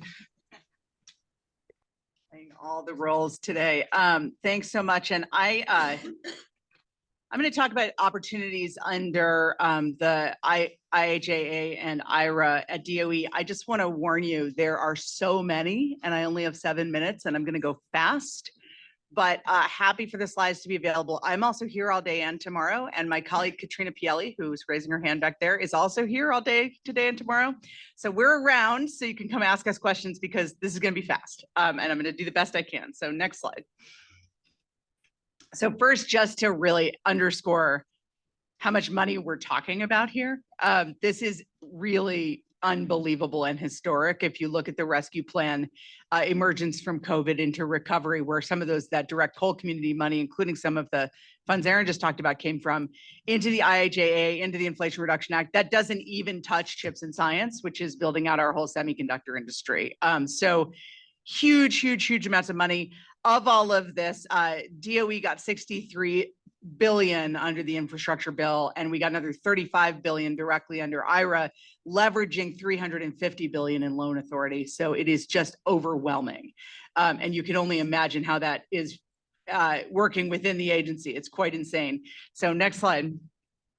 So I'm going to go fast on what some of the key opportunities are here. Next slide. First, under the infrastructure bill. So Infrastructure bill, foundational infrastructure investment. You can't have an economy without foundational infrastructure. Much of that is energy infrastructure. Of course, transportation, a lot of that is electric vehicle and sustainable transportation. We've established a joint office with Department of Transportation because electric vehicles are as much about the grid as they are about the highways. So we're working together. And then, of course, at DOT, a significant amount of money for safe streets and roads. Transmission is a critical piece of the foundational infrastructure of this country. Very hard to be in this economy without a decent transmission network, as you all know. $2.5 billion for transmission facilitation, and I'll talk about even more than that. And of course, high-speed internet, that's not DOE, but it's incredibly important because you can't do most of what I'm talking about without it. Next slide. Grid reliability and resilience, 11 billion at our agency for this. This is really about not only building out the grid, but actually making sure that it's resilient in the face of cyber attacks, which are increasing, as well as increased extreme weather events. This is a critical issue for the grid. We've also are investing in smaller projects around microgrids, in specific community projects, grid modernization, and then energy storage. Next slide. The whole infrastructure bill leans in on a couple of key things. One is we got to rebuild our supply chains and our manufacturing base in this country. I think everyone here knows that and believes it. How do we invest back in our supply chain, invest back in some of these key industries that we have lost over the last 30, 40 years? A big piece of that is the battery supply chain, but also other specific parts of manufacturing, including recycling, including hydrogen. Workforce, there is all of this money is under prevailing wage for construction, also an enormous amount into workforce development and the development of an energy jobs council. So we can start really looking ahead. Where are the jobs going to be? Not just where are they now, but what are we training for? How do we make sure we're not training for jobs that don't exist in the energy future? Next slide. Huge piece of the bill was the creation of the Department of Energy. This is where Katrina sits, of the Office of Clean Energy Demonstrations. This is $21.5 billion for funding for demo projects in the energy systems that are not yet developed or commercialized to the level that the private sector has taken them on. We as government are de-risking those technologies. A huge piece of that is, of course, the Hydrogen Hub program. I'm sure all of you have heard about that. Also, carbon capture, direct air capture demonstrations is a big chunk of this, and advanced nuclear. And I should say that our advanced nuclear grants already went out. And what you just heard about in Kemmerer was the single largest chunk of money going out to date from the infrastructure bill, $2 billion to support TerraPower building that plant over in Kemmerer. Next slide.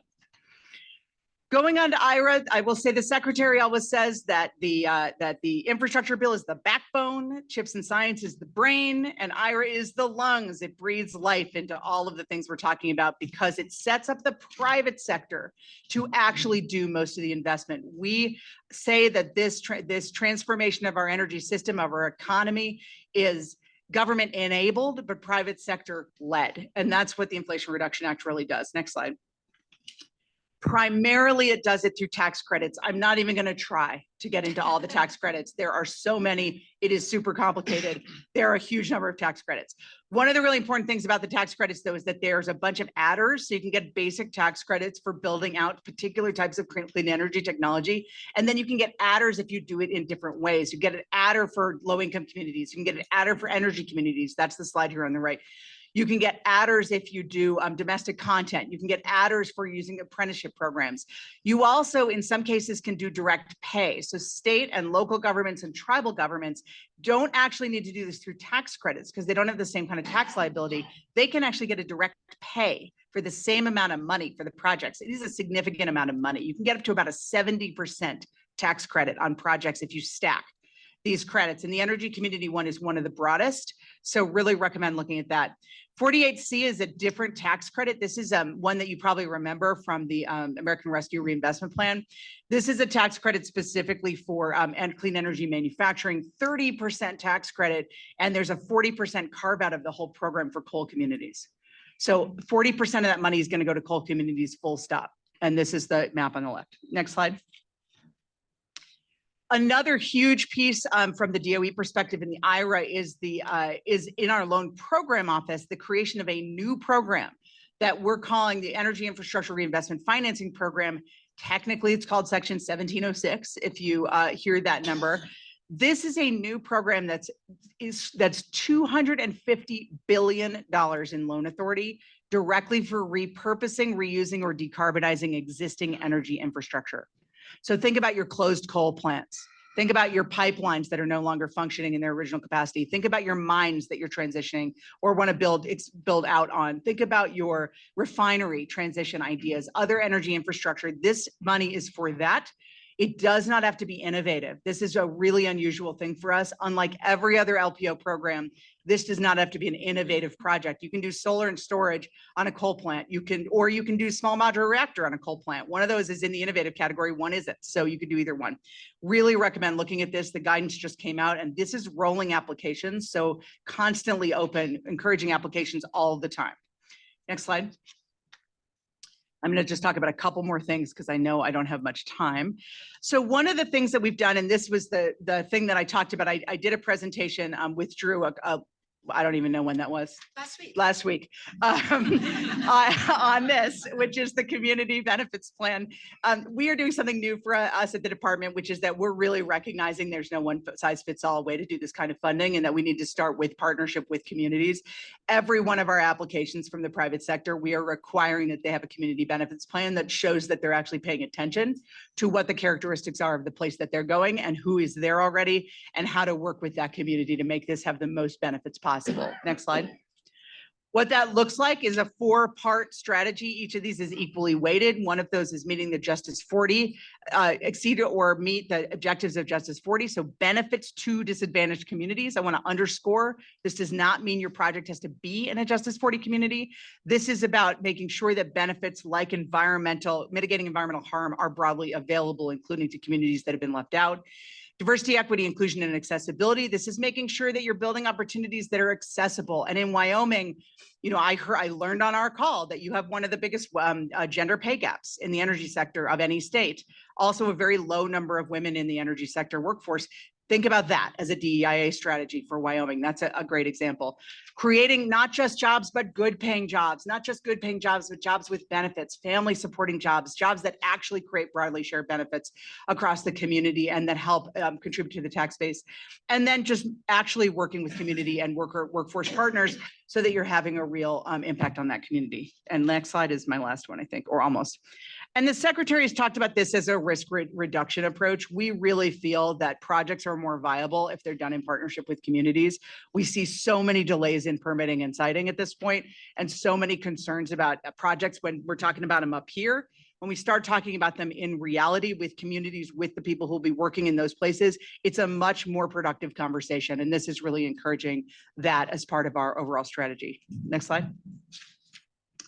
And last thing I'll say is just accountability is built into this. It's not just in our application, it's 20% of the application. So it's actually scored.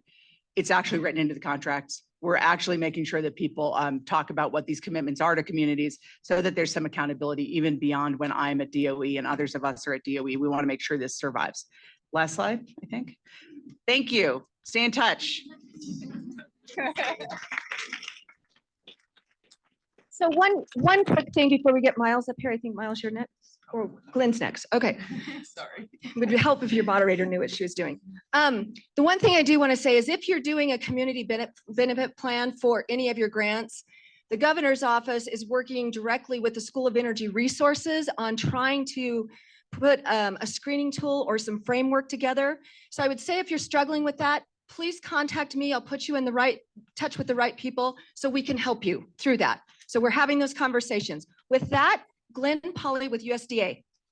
And Drew, just while Glenn's coming up, let me say about the community benefits plans. Thinking about benefits to disadvantaged communities, this is an energy export state. You're exporting clean energy to a lot of places that have large numbers of those communities. Think about that. Be creative in thinking about those benefits. Hello, my name is Glenn Polly. I'm State Director for USDA Rural Development in Wyoming, and I can't tell you how pleased I am to be here in Sheridan. It's one of my favorite parts of the state. The only problem is your football team keeps beating all the other high school football teams in the state. And so my son plays football for the Cheyenne Indians, and I just want to come back once with a victory. But I do wish your football team well. USDA Rural Development does a lot of things, and I'm only going to be able to cover a portion of those today while I'm up here. We worked in community facilities. We work in infrastructure, so water and wastewater, in solid waste. We have affordable housing. We have business programs. We do broadband and electrification. And so if you don't have a chance to talk with us, come up and talk with us. I want to let everybody know that we really enjoy the opportunity to help people in the state. It's a great state to work in. Everywhere that we go, that we're welcome. Our employees are right here in the state. And if we can't do it for you, we will try to work with one of our other federal partners to help you. So if anything I say rings a bell, come and talk to us. But I'm going to go over 3 programs today. I apologize for bringing all these big numbers to you. There's a lot of money out, but it does help to describe the resources available. At USDA Rural Development, we too did get a portion of the Inflation Reduction Act.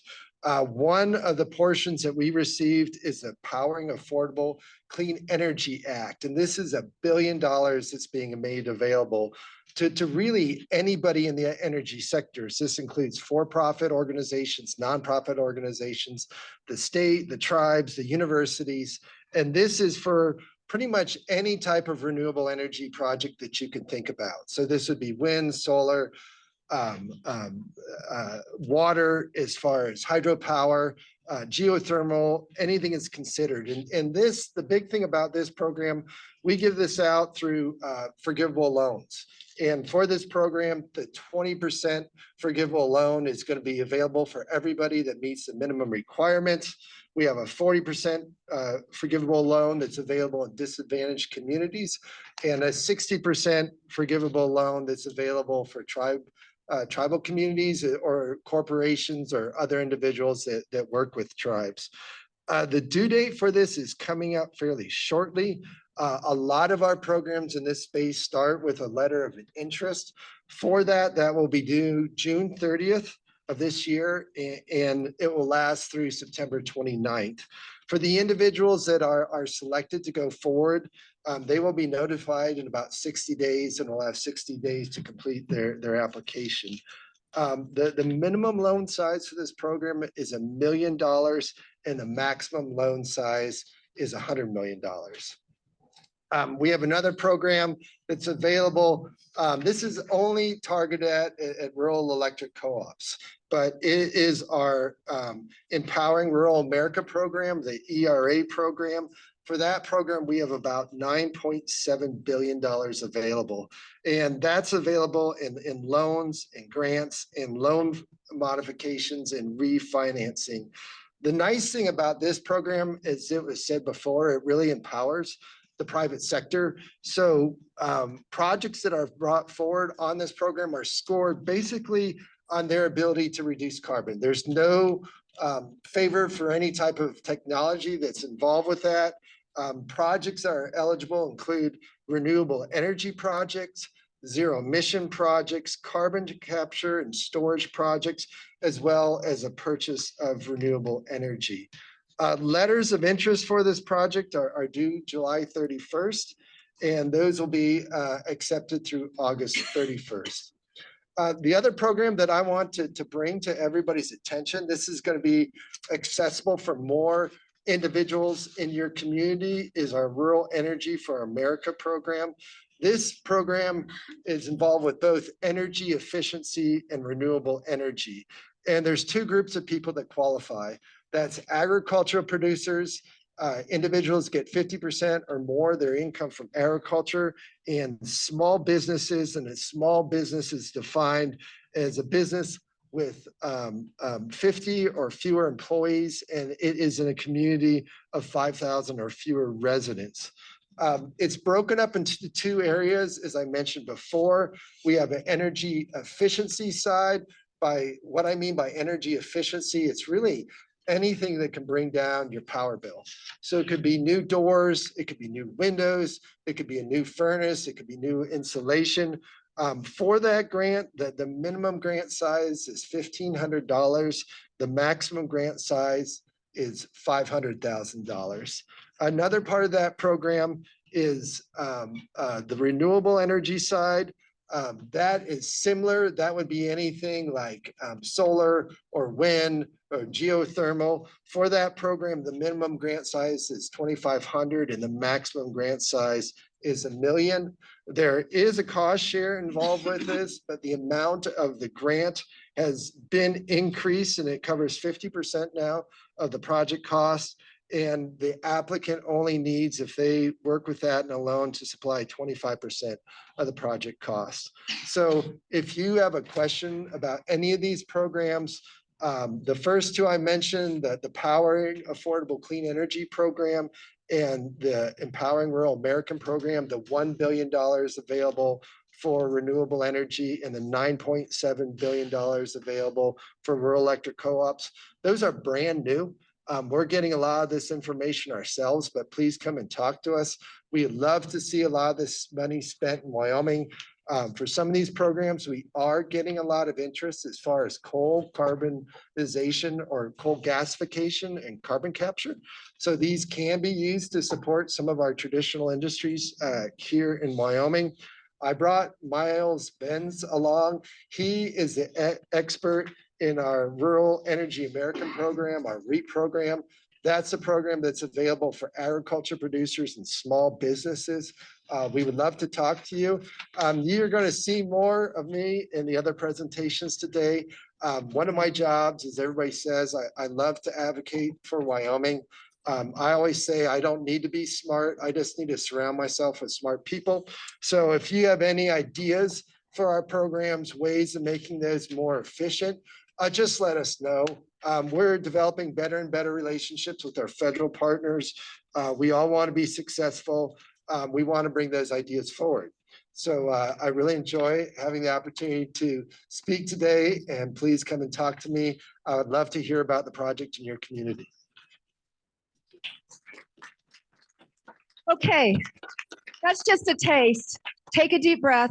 You don't have to absorb everything. All you've got to know is the opportunity exists. It applies to me. There's a deadline. Talk to the right people. That's all you got to remember. So with that, Kelly, are you coming up with the EPA?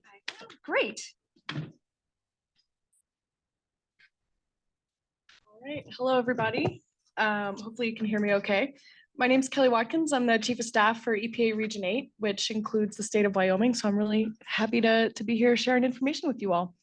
Part of my role as Chief of Staff, one of the big projects that I've been taking on is trying to promote awareness of some of the funding opportunities that are available through the Inflation Reduction Act, as well as the Bipartisan Infrastructure Law, or IIJA, as it's been mostly referred to today. And so this is sort of a perfect opportunity for me to share information about things that we're working on. Next slide, please. So I won't go into this in depth because I think you had an entire segment on this earlier, but just in brief, these two laws injected more than $100 billion into EPA for a number of different programs to revamp our infrastructure, to tackle environmental challenges, and to build capacity in communities across the country. And so just a selection of kind of the major categories within each of these laws. In the Bipartisan Infrastructure Law, we have water infrastructure. So that's $50 billion. That's the biggest investment that we've had in water infrastructure. That's for drinking, storm, and wastewater investments, including lead service line replacements, as well as tackling emerging contaminants like PFAS, which hopefully you all have heard of. It's that's been a big focus for us. There's a lot of funding coming into cleanup, revitalization, and recycling programs, including the Superfund and the Brownfields program. I won't go into that because there's going to be an entire segment on that later, but that's particularly relevant for local governments. Pollution prevention, and then clean school buses, which is an EPA favorite. Those are starting to roll out in the very near future, and we have another grant competition open at the moment. And then the Inflation Reduction Act was passed with three kind of key categories of programs for EPA: environmental justice, so empowering communities that have been overburdened with environmental challenges to really, work to tackle some of those environmental issues. That there's a number of grants that will go towards projects to actually tackle those issues. And then another program that I'm actually going to be back to talk to you about tomorrow is technical assistance centers that are going to be really, we think, very impactful for communities across the country. Clean air, so air monitoring and pollutant reduction, and then climate pollution, which is going to be the focus of my remarks today. We have a number of different programs, but two in particular are the climate pollution reduction grants and the greenhouse gas reduction fund. Next slide, please. So starting off with the Climate Pollution Reduction Grant Program, or CPRG, as I'm going to refer to it, since it's a fairly long title. So the goal here is to help states, local governments, tribes, and territories develop and implement plans to reduce emissions. And so the program came in two phases. There's the planning grants, which is $250 million that was made available to all states across the country, as well as the largest, about 80 MSAs, metropolitan statistical areas across the country, as well as tribes. And then the second phase of that program is going to be $4.6 billion in implementation grants to start implementing some of those strategies. And so the goal here really is to develop and deploy strategies to reduce emissions, but there's important additional benefits to these programs, including building infrastructure, industry, and competitive economies of the future, as well as spurring economic growth, creating jobs, planning for workforce needs, and then realizing co-benefits, which would include things like improved air quality and clean air and water. And then an additional piece here that's really critical in this program is that it includes components about assessing state and local needs, as well as identifying resources that may be available to accomplish some of these goals. And so one of the key components of this program that we think is really important, especially for states like Wyoming, is that it was intended to have a lot of flexibility so that the grant recipients can take a look at their unique situations, their needs, their economies, et cetera, and develop strategies that really are going to be effective for them specifically. It's not a one-size-fits-all solution for a state like New Jersey or California. Is not going to necessarily work for a state like Wyoming, Colorado, et cetera. And so there's a lot of flexibility built into this program. Next slide, please. We're really excited at the uptake of this program. So the planning phase, the planning grants were just awarded. We had 46 out of the 50 states in the country decide to opt in to participate, as well as just about 80 MSAs, metropolitan statistical areas, that were made that were eligible for the program. So in particular, I wanted to highlight this to you all because there's an opportunity to, as local governments, as businesses, et cetera, to engage in the state planning process. And then there's also going to be an opportunity for you to participate more directly in applying for some of the grant funding that will be made available through this program, as well as other pots of money. Next slide, please. So I won't go into this in detail, but the broadly speaking, the planning grants have four stages. There's the development of the work plan and budget, which is just wrapping up now. And then they're going to be working to develop a priority climate action plan, which identifies near-term, high-priority, implementation-ready measures and can focus on specific sectors. This stage is really important because these strategies identified here are how you will then apply for implementation grant funding. And so that's the stage that they're just embarking on now that's going to be due next year. They will then do a comprehensive climate action plan, which is, as it sounds, more comprehensive, and then a status report at the end of the 4-year grant period. Next slide, please. So one thing for this crowd in particular to know is that collaboration and public involvement are going to be really important parts of this process. And so partnerships are heavily emphasized in the program guidance, meaningful public engagement, et cetera. And so one of the places to look as your state is working to develop this is take a look at the work plan. It's going to detail how they plan to engage with local governments, local leaders, communities, stakeholders, et cetera. And so that's how you can go about engaging in these processes and saying, here are our particular needs from our regional or local government perspectives. And this is how we want this reflected in the plan that you guys are developing. Next, please. All right, so I won't linger on this one either.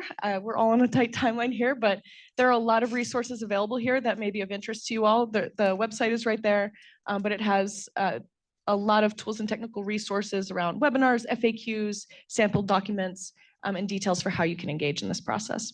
Next slide, please. The CPRG implementation grants, as I mentioned before, is the next stage. That's $4.6 billion that's going to be available. And whereas the eligibility for the planning phase was pretty constrained. It was a non-competitive grant that went to states and certain MSAs. These will be open to anybody that is covered within a plan. So if the state of Wyoming, for example, is developing their climate action plan and they say, local governments in this particular area of the state will, work on strategies to do X, Y, Z, those local governments could then apply for a grant here. Another key thing to know is that part of the planning phase involves identifying other pots of money, whether it's federal funds, state funds, local funds, philanthropic, whatever it may be. But the plans will identify different pots of money that will be available for these strategies to be executed. So this is not the only opportunity. The implementation grants are not the only opportunity for you all to get these action strategies funded. There are going to be other pots of money that are identified that you can tap into. And so we will have more information coming out about the implementation grants soon. But as you can see, states, territories, local governments, and air pollution control agencies and tribes are all eligible for proposals that are covered by or included in with the Priority Climate Action Plan. Next slide, please. All right, so I will briefly touch on the Greenhouse Gas Reduction Fund. This is another major program within the Inflation Reduction Act. It's $27 billion. And it's the first of its kind national scale program that will expand financing tools to tackle emissions, improve air quality, lower energy costs, and promote energy independence. And so they're planning to launch competitions as early as June of this year, so this month, and then make awards in 2024.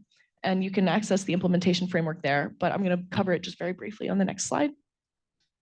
So there are three different pots here. There's the National Clean Investment Fund, which is essentially it's going to go to national nonprofits to partner with private capital providers and provide financing for investing directly in clean projects. The second bucket, the Clean Communities Investment Accelerator, is intended to build community lending capacity to also invest in these projects.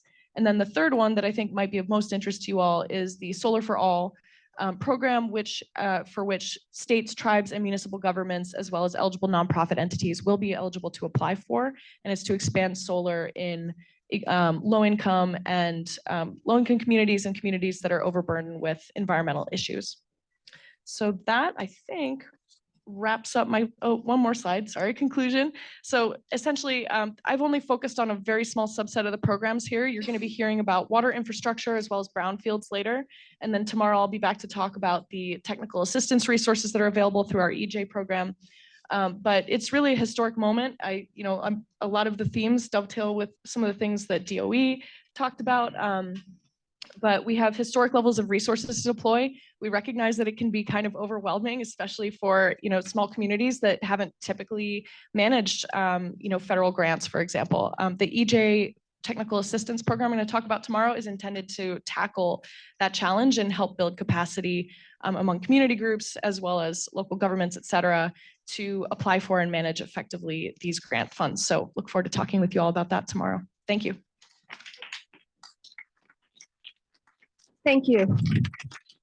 So we're now going to go into a little Q&A. I also want to say when Kelly talked about the state plans that are being developed, if you're interested in that, get with me, get with Kathy Lenz, get with the Wyoming Business Council representatives. We can put you in touch with the right people at the state level who are directly involved with those particular projects, because there's just a lot of information. So questions? Mary. Please introduce yourself and where you're from. Mary Crosby. I'm from Lincoln County in Kemmer. Is this on? I don't know. Okay. And my question is on section 40209 and then the 48C tax credits, and that you have to, according to the IIJA language, be in a community where a coal-fired unit has been retired. And everyone can see we aren't on it, although we have had one retired. And I guess it's because due to a grid emergency, they had to bring it back and put it on natural gas. Is that really, that wipes out being impacted? Yeah, so just for folks' awareness, 40209 is a program under the infrastructure bill. It's direct grants for small and mid-sized manufacturing plants, and it includes the same eligibility as that 48C tax credit that I pointed to. That our hands are a little tied on eligibility on those two because the eligibility is very, very clearly written in the statute. So the statute, Congress said specifically that it had to be the generation had to be done. Said retired. It's what, so, and what they're interpreting that as meaning is the generation is over. And the problem is once you keep generating with a different input like gas, you're still generating. So that has been a challenge for a lot of communities. I really do hear you on it. I think they will be constantly evolving, Mary, though, because, plants will constantly be in a different posture or closing or closed. And there is a question about whether if part of the plant closes, it qualifies. That's still kind of an open question. So keep your eye on it, but I wish we had more flexibility on these at DOE. We don't have very much because these are some of the most detailed statutes in terms of eligibility. Luckily, there's a lot of other things that your community is eligible for. So we should talk about that. Other questions?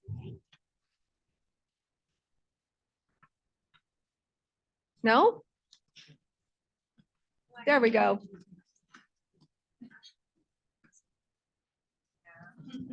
Hi, I'm with Habitat for Humanity of Laramie County, and I have a question about the Solar for All grant that nonprofits can apply for. If we own our administration building and our restore, would that be an energy upgrade grant potentially for our buildings? I would like a little information. EPA, is that you? Yes, but I don't have an answer for you. I would be happy to connect afterwards to get more information. Great, thanks. Yep, thanks. Okay, other questions? Got one over here. Where? I just have a really quick question. So I'm interested in learning more about the Economic Recovery Corps, and I realize that Erin isn't here, doesn't have a booth. Is there someone else that I can connect with afterwards? Well, like I want to really get into it. So I'll give you is a there cell someone phone I can number. connect with? I'll give you a cell. Okay, perfect. Thank you. Erin, do you have any response to that? She wants to get connected with you about the ERC. No, I love the enthusiasm. Call me right after this meeting and you and I can chat directly. Drew can give you my number and yeah, I would love to connect with you and steer you in the right direction. We're looking for that kind of enthusiasm. So great question and thanks for the inquiry. Great. Other questions? Do we have one over here? No? Anybody? So, okay, we're going to transition. So we're going to take a few minutes for a break. Don't get overwhelmed is all I can say. Just take a deep breath. And please come up and meet these people and get into contact with them because these conversations are important for your community to figure out if these are a good fit for you because Wyoming is going to be in the game and we're going to be a leader on this. So please come up and reconnect. If the energy group would step down, infrastructure would step up and please be back at 2:20. We will start promptly with the next group.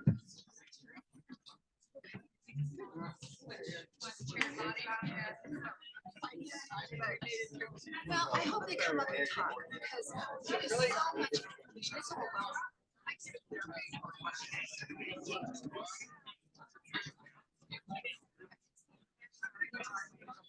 It's gonna go find you anyway. I have to get out of this area. I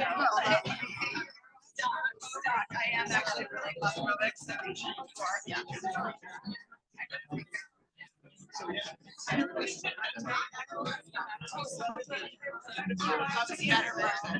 It's a great question. So just I wouldn't have said something like what happens.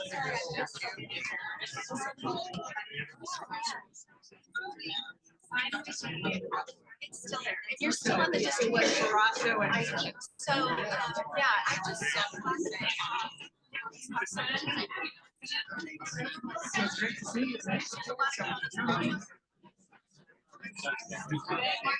but there's so many of these guys this is how they do it outside of the so it's just important to know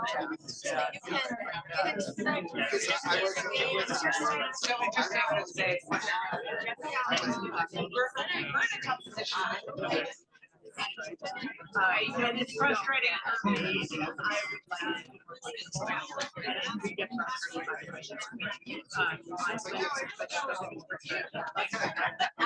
I mean, you should be bringing it up.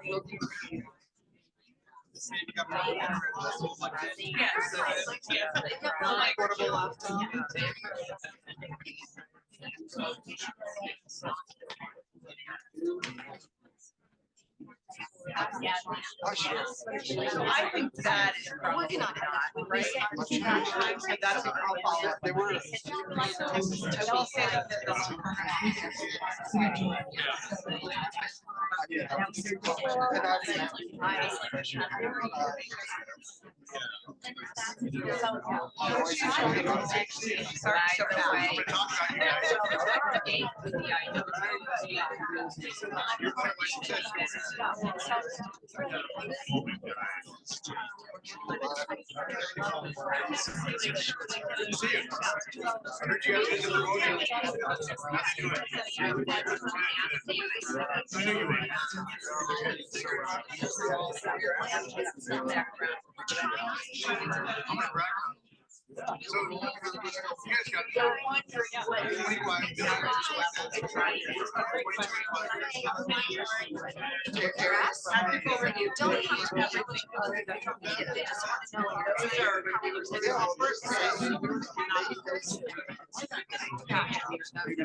federal civil service or like academics, other technical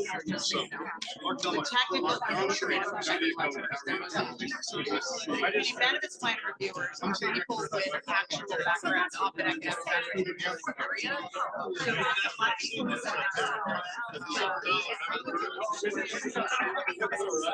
Yeah, or separate. 80% is technical, sort by technical.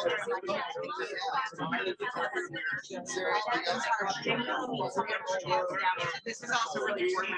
This is why we're doing this.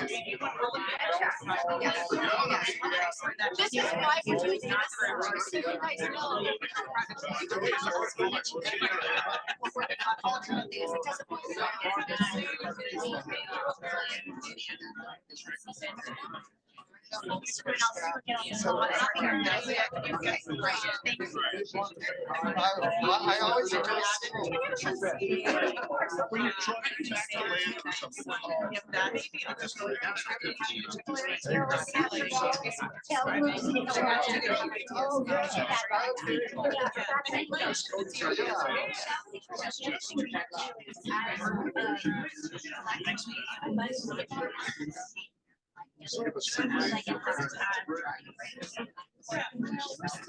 I'll grab my card. I'm gonna give it a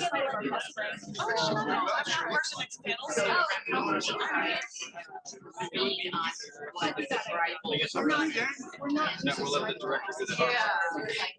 Smile. We unfortunately don't have any. Follow up on my. Tribal thing to us important is conservation and conservation. Yeah.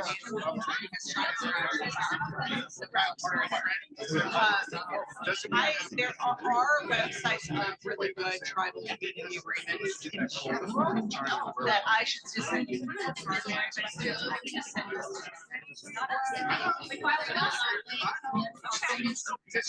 All right, great. I can't wait to have that conversation. There's some really good stuff, particularly a lot of. How are you, my dear? You're right. Well, we're trying to not turn it the jazz. Try something closer to share. Right on the precipice. So we're on the precipice. So we're trying to figure out what to do. I've been working with Matt a little bit. But it's really a huge benefit to work with tribes. Yeah. Not only directly. You know, when spring. Tribes. So if you can do it. Or I don't know. Further discussion. Thank you. No, no, I belong to her.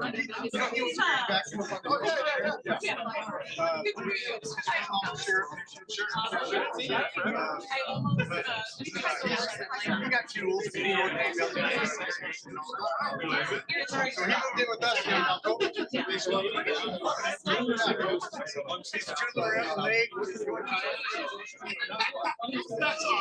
Winners. We're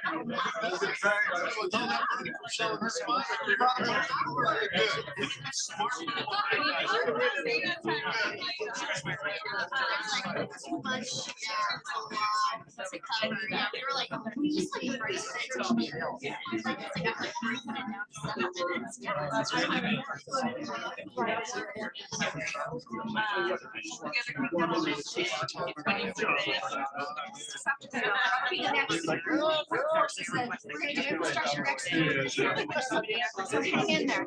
Hang in there. You know, let's see it. But you're right. You gotta attract people. You gotta see them.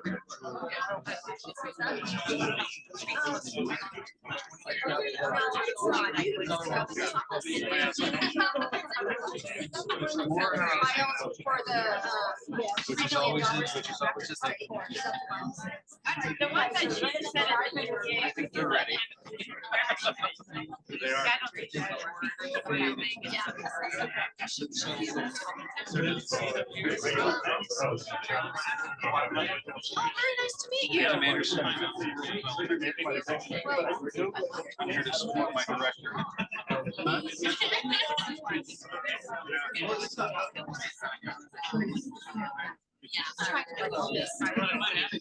not the smartest person. It's just, I heard cats. Right? So that's what I should do.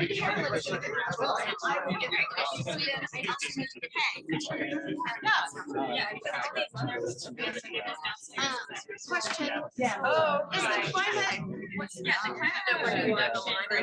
Is that the $3 million that we just? That's what, yeah, but is that the $2 million that the governor put in for it? That's what your question is. I think it's still in draft. Okay, great. And who all is in? Okay.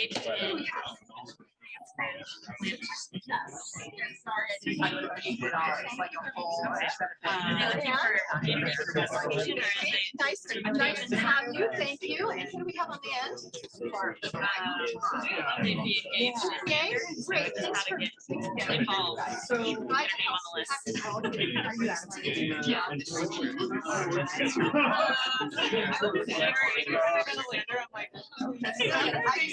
You're not the only one. I know that.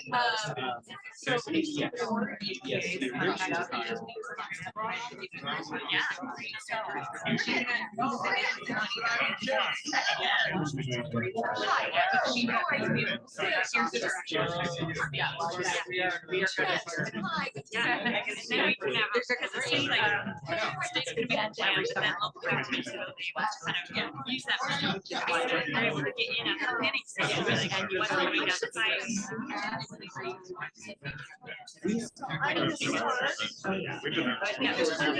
I'm turning it over to you.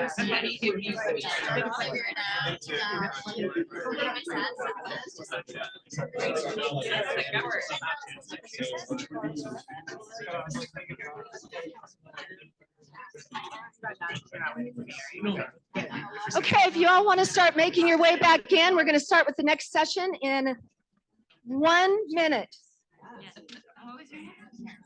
Someone's got to be bossy. I'll give you mine. Yes, I saw you speak this morning. Thank you. Oh, I love him. I love him. Yeah, he's done a lot of really great things. Nuclear. Thank you. I'm so glad to know. Check. We can both say, got done, Ellen. Right.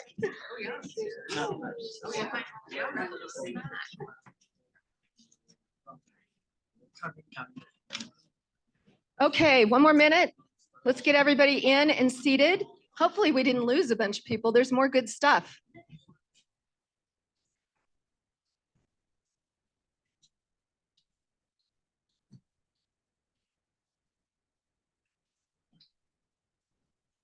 Okay, we're going to be back this afternoon and we're going to have the infrastructure work group. And then just to remind everybody, the last one of the day will be on workforce. So please stay for that too, because workforce is an issue no matter what community you're in, as is infrastructure.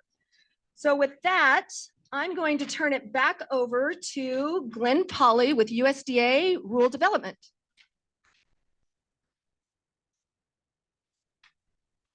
So it's nice to see everyone again. There's several areas in infrastructure that I'm going to go over. And some of these programs are administered here in the state, and a few of these programs are administered by our national office. But the first area that I want to go over is that we talked about a lot this morning. USDA Rural Development works in water and wastewater and solid waste. And for those programs, we have a variety of those programs. But for our grant programs, the community has to be 10,000 individuals and less to work in there. As far as what we finance drinking water, wastewater, water storage, sewer collection, stormwater, any type of solid waste collection, or closure of solid waste facilities, pretty much anything in that arena that we fund. One of the things that we are really proud about in USDA Rural Development, we have actually never had a default in one of our loans that we have in the state. And the reason why that is that we have a really thorough underwriting process. I know a lot of people have talked about this morning about a lot of the federal regulations and a lot of the federal paperwork. We do have that. We have tried to streamline our programs as much as possible, but we are thorough in what we do. And I think that provides a great amount of return back to the consumer on what we do and a very wise use of tax dollars. The way that we decide as far as the amount of money that we give out on grants and loans in those programs is through our underwriting programs. Not all communities of 10,000 and less in the state are eligible for our grants. That's based on median income. If you have any question about if your community qualifies, come up and see myself. I also have Adam Anderson here who works in our community facilities program. He can answer those questions for you. The amount of grant basically is based on your eligibility and what your community can afford. And so it really varies about the communities and their economic resources. If we have an EPA violation, the amount of money that can be supplied in grant is up to 75%. Again, it varies a lot with the community. Right now, I would say, and I really hate to give you an average because it varies so much, but it averages around 33% around the state as far as doing that. I also want to let you know that we will partner with anybody and everyone to get these projects done. I mentioned it before. We have no pride in ownership of what we do. There's a lot of times that you might be able to get a better deal from the state, and we really want to encourage you to do that. Another thing that wanted to let you know, and I will be talking about this as well tomorrow in the section about technical development. We do have grant money available as far as a pre-planning development grant that you can look into as far as to help with your grant. This is usually anticipation of an application, but this can help you learn more about what you need for that grant. Those average about $30,000 for those grants itself. But don't forget also the solid waste and the water treatment that we do. Another area that we work in is that we do broadband. This is a program that's administered out of our national program. We last year gave about $15 million in grants in Teton and Park County. That is part of our Reconnect program. There will be another round of grants for our Reconnect program opening up this fall. Also want to let people know, in addition to that, this is a program that's run out of our national office. We deal a lot with rural electrification. Most of these are loans. There's a few grants. Those go through the rural electric co-ops, but we have a very big program for that.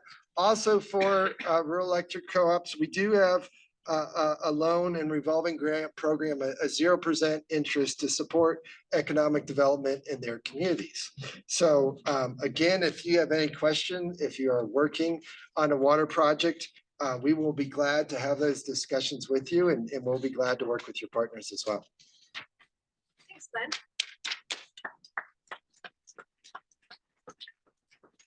Okay, I think next up is Ben Bentz with EPA, and he's going to talk to us about water. Hi, my name is Ben Bentz. I work in the water division in Region 8 in Denver. My group is responsible for all the money that comes in and goes out for water infrastructure in Wyoming and 5 other states, but we're not going to talk about those. All of the money that we receive through IIJA, 98% of it is funneled and channeled straight into the state agency programs in Wyoming. So I'm here, I'm going to highlight a couple of those programs, and just think of me more as a promoter of these state agencies because they do a really nice job getting a lot of funds out very quickly. So there are 2 mechanisms that we're looking forward to right now. The first one is the emerging contaminants in small communities. And the state right now has a draft plan to sample every community in Wyoming. They're looking to sample wastewater treatment plants, drinking water treatment plants, landfills, biosolids, and even private and domestic wells. That would be optional. And once you get sampled, I encourage you to get on their plan to get sampled. Once you get sampled, if there is something that needs to be fixed, they will have a chance to put you on a list, get you in line for that emerging contaminant SRF money that Beth Blackwell was talking about earlier, that free money, the principal forgiveness loan for the emerging contaminant funding. There is $18 million for this program, for the emerging contaminant program, just for the state of Wyoming. We're looking forward to DEQ being able to maximize all of that funding to get you guys sampled and get plans for fixes where there are needed. The second piece and the larger one is the state revolving fund program. If you were here earlier before lunch, hopefully you had the chance to see that presentation by Osley and Beth Blackwell. A lot of great information, a lot of great detail, a lot of big numbers, and that's the exciting part. We put all the money in the SRF program because it's just the most effective means of getting it out to you all. They turn EPA money into something meaningful in your communities through their SRF process. Our regional office is going to award Osley $69 million just this year, and that amount grows to $77 million next year and continues forward for another 3 years after that.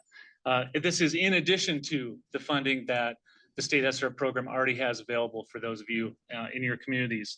So I think that just to recognize the partnership between Office of State Lands and Investments, DEQ, Water Development Board, they have proven successful in providing the lowest interest loans and creating those individual opportunities for grants or principal forgiveness that are going to be specific to what your community qualifies for. And Beth was able to display some of those earlier.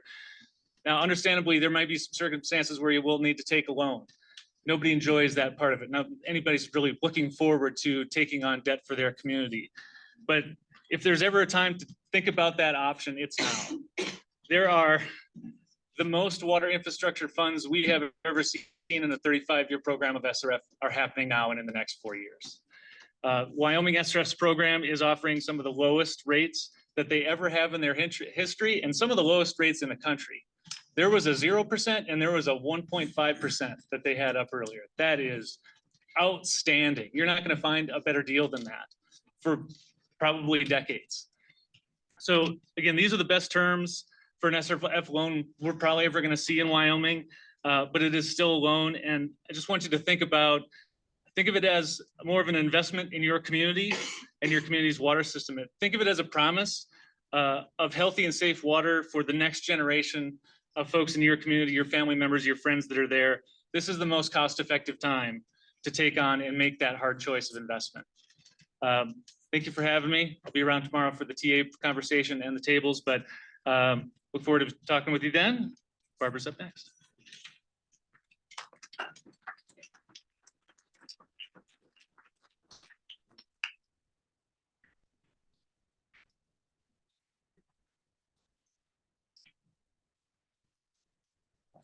Good afternoon. I'm very pleased to be here.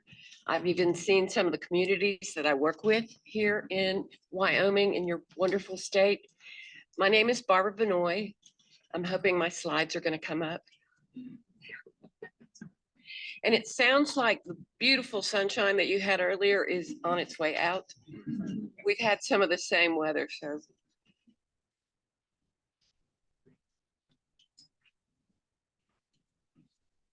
I depend on my slides. So I've not heard you use the EJA acronym for the Infrastructure Investment and Jobs Act, and it certainly rolls off the tongue a little bit better. Bill does too. I'm Barbara Benoit. I've been with Region 8 in Denver since about 97. Next slide, please. And I'm here to talk to you about the Brownfields program. To give you an understanding of the Brownfields program, I need to define what a brownfield is. And it is property.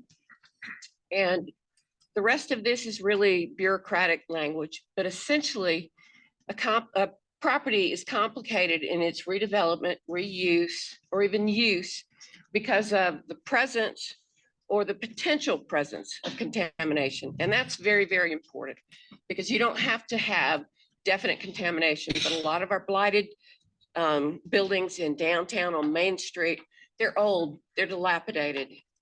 There's a lot of asbestos. And so this will get you in the door and can get the property assessed. And if it's clean, hey, all the better. Next slide, please. So Infrastructure Investment and Jobs Act, and I don't know if I can say EJA, but thank you. We've been provided $1.5 billion in additional brownfields funds, and that's above and beyond what we get on an annual basis. I've heard it said, I'll say it again, it's the largest single investment in US brownfields infrastructure history. It's going to be around for probably another 3 years with the objective of 154,000 jobs and stimulating $30 billion in public-private funding. And that's part of what Brownfields does. We have partnerships, we get a lot of the work going, and then the intent is to get private development to what we call leveraging dollars.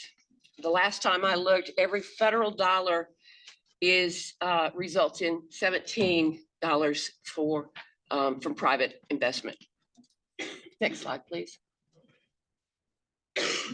1.2 billion is going into our grants projects. That's a threefold increase of our regular funding. We also have increased funding for non-competitive brownfield assessments. And there's increased funding for non-competitive site assessments, site design, and even financial planning, technical assistance. Next slide, please. So additional grant programs offering $1.2 billion in new funding over 5 years. It's just a repetition.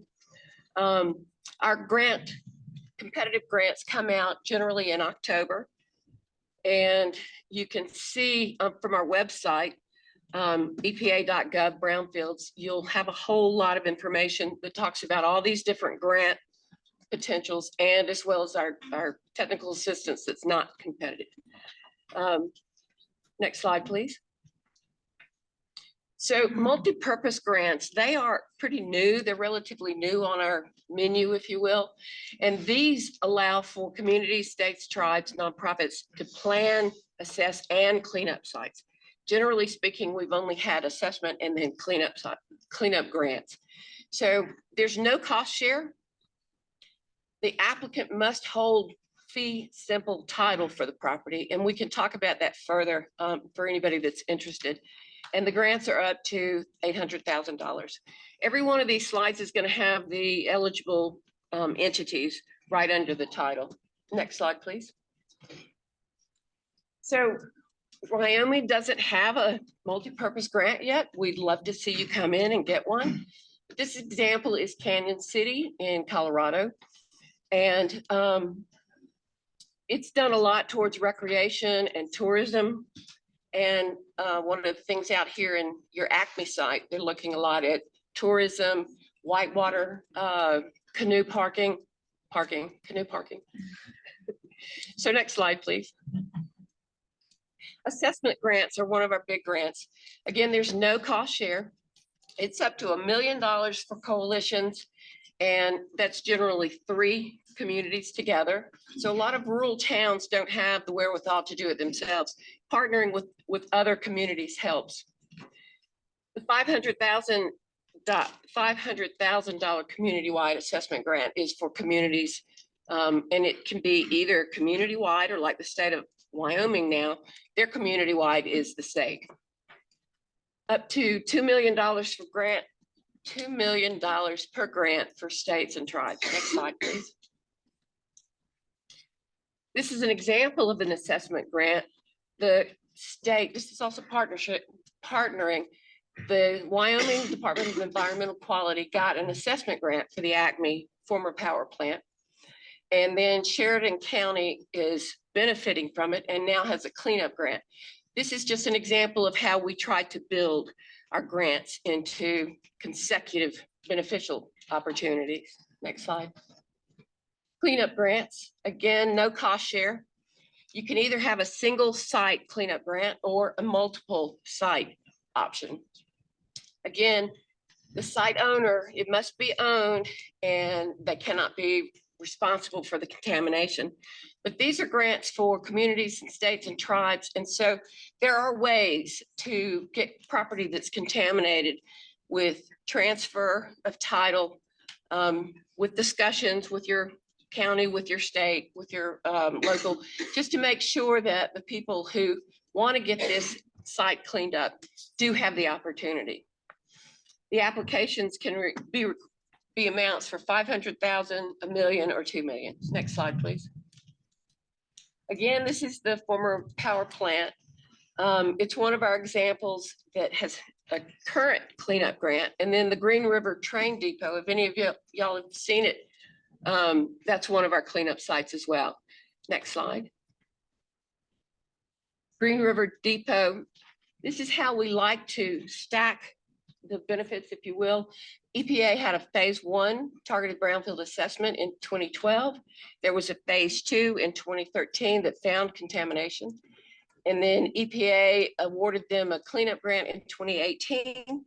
And now Wyoming DEQ, their voluntary remediation program is also working with Union Pacific Railroad in furthering some cleanup.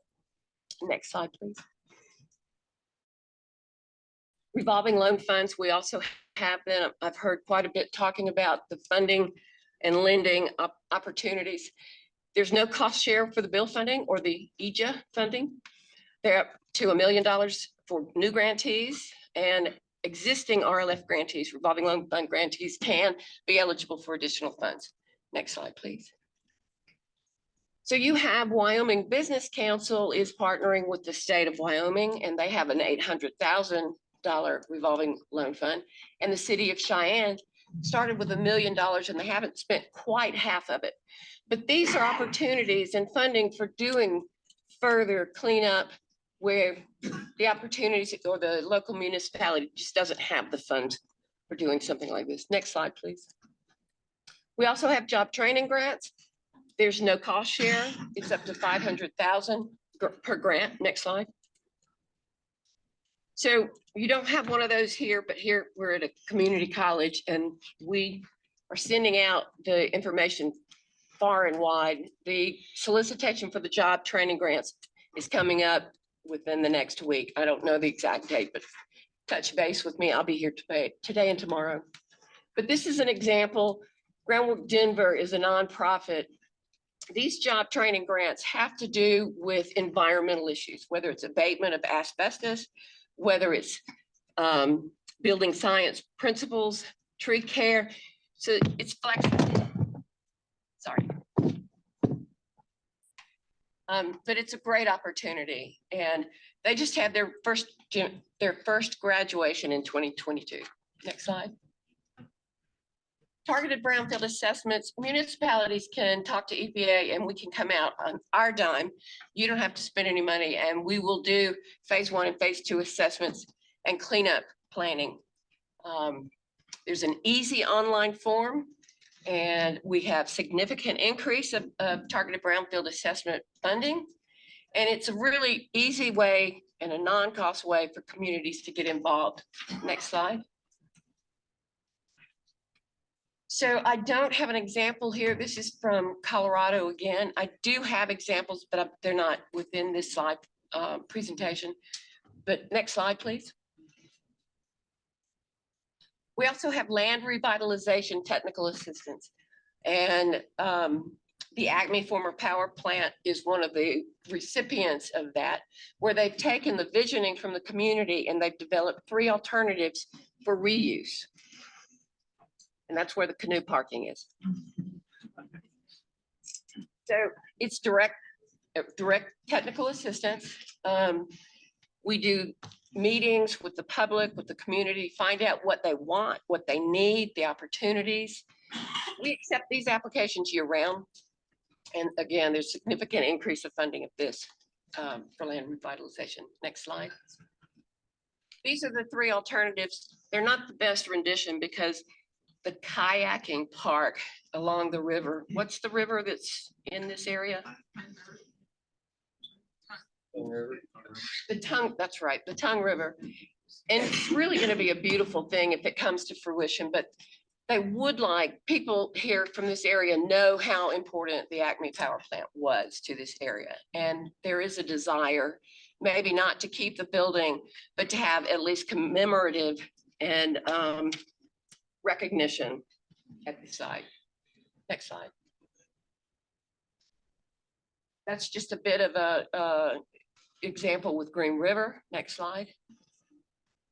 So here are some opportunities to take advantage of these. Our TBA program, you can go to EPA Brownfields in Region 8. There's the easy to use form, and I promise it is easy. There are on our Brownfields page through the EPA, there's lots of information. And then we do have Kansas State University is our technical assistance to brownfields. They're actually a grantee too, and they can come out to communities and teach you a lot about how to get involved, grant writing. There's a grant writing tool on their website. So check it out if you're interested. And then we have our national conference coming up in August in Detroit, Michigan. So I encourage you, and yes, the city of Rollins is going to be there. I'm glad. So next slide. And that's me and my contact information. Thank you. Thank you, Barbara. And our next speaker is going to be Mark Fellmeyer with HUD.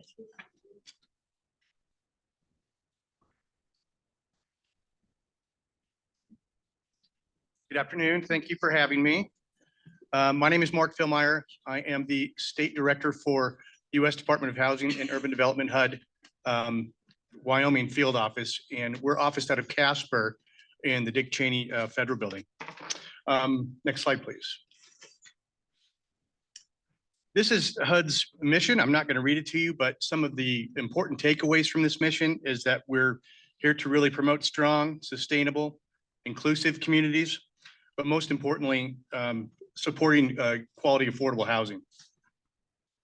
And we're able to achieve this work with the help of our program partners, such as some of the folks from the WCDA who I saw hiding in the back. That's the Wyoming Community Development Authority, the Wyoming Housing Network, public housing authorities, nonprofits, and other local municipalities.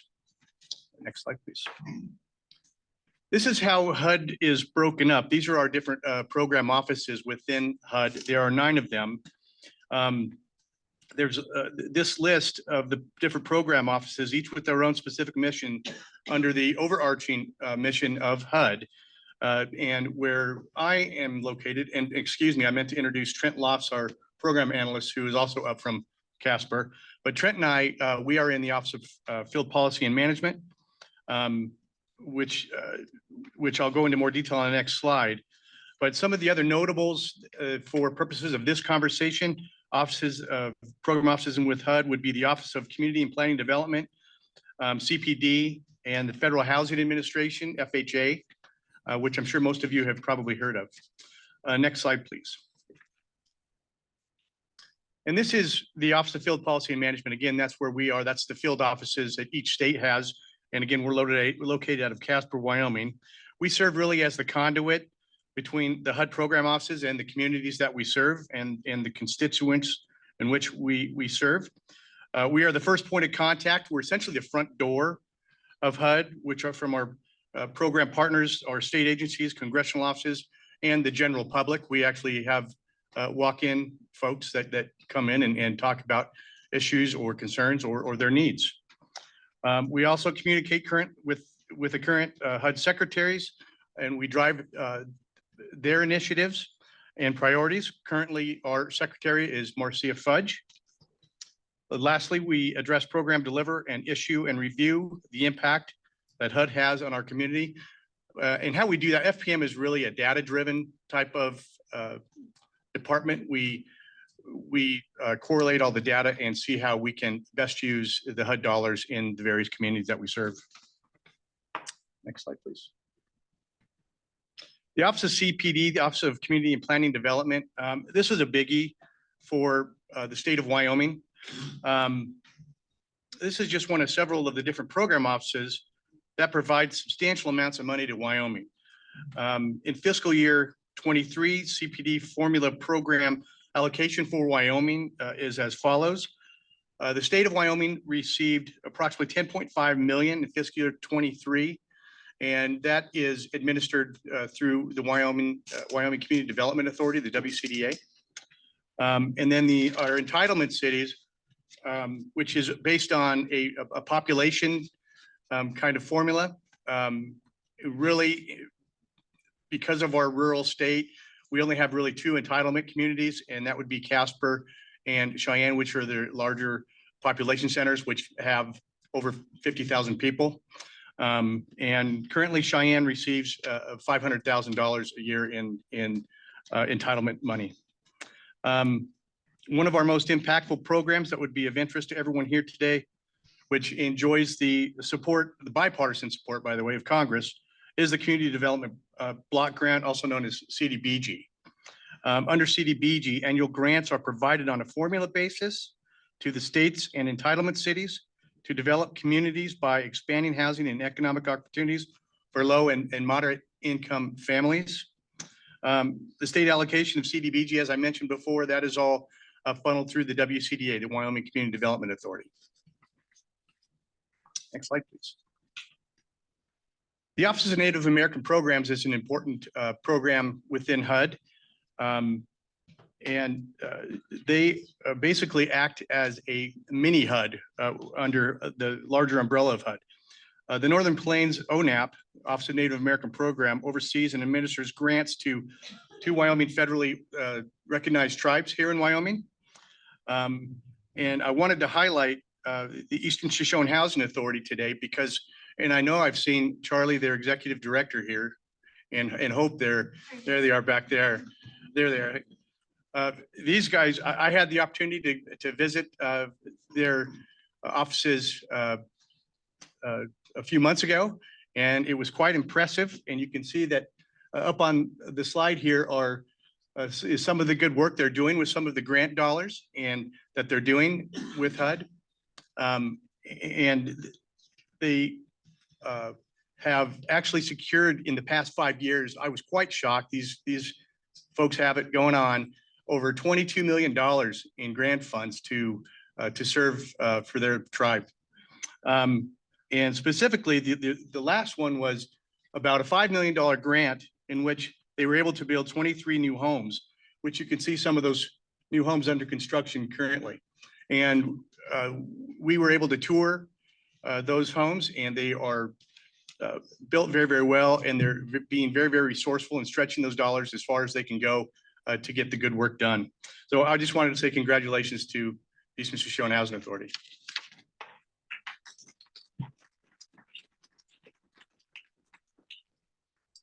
Next slide, please. The Office of Lead Hazard Control and Healthy Homes.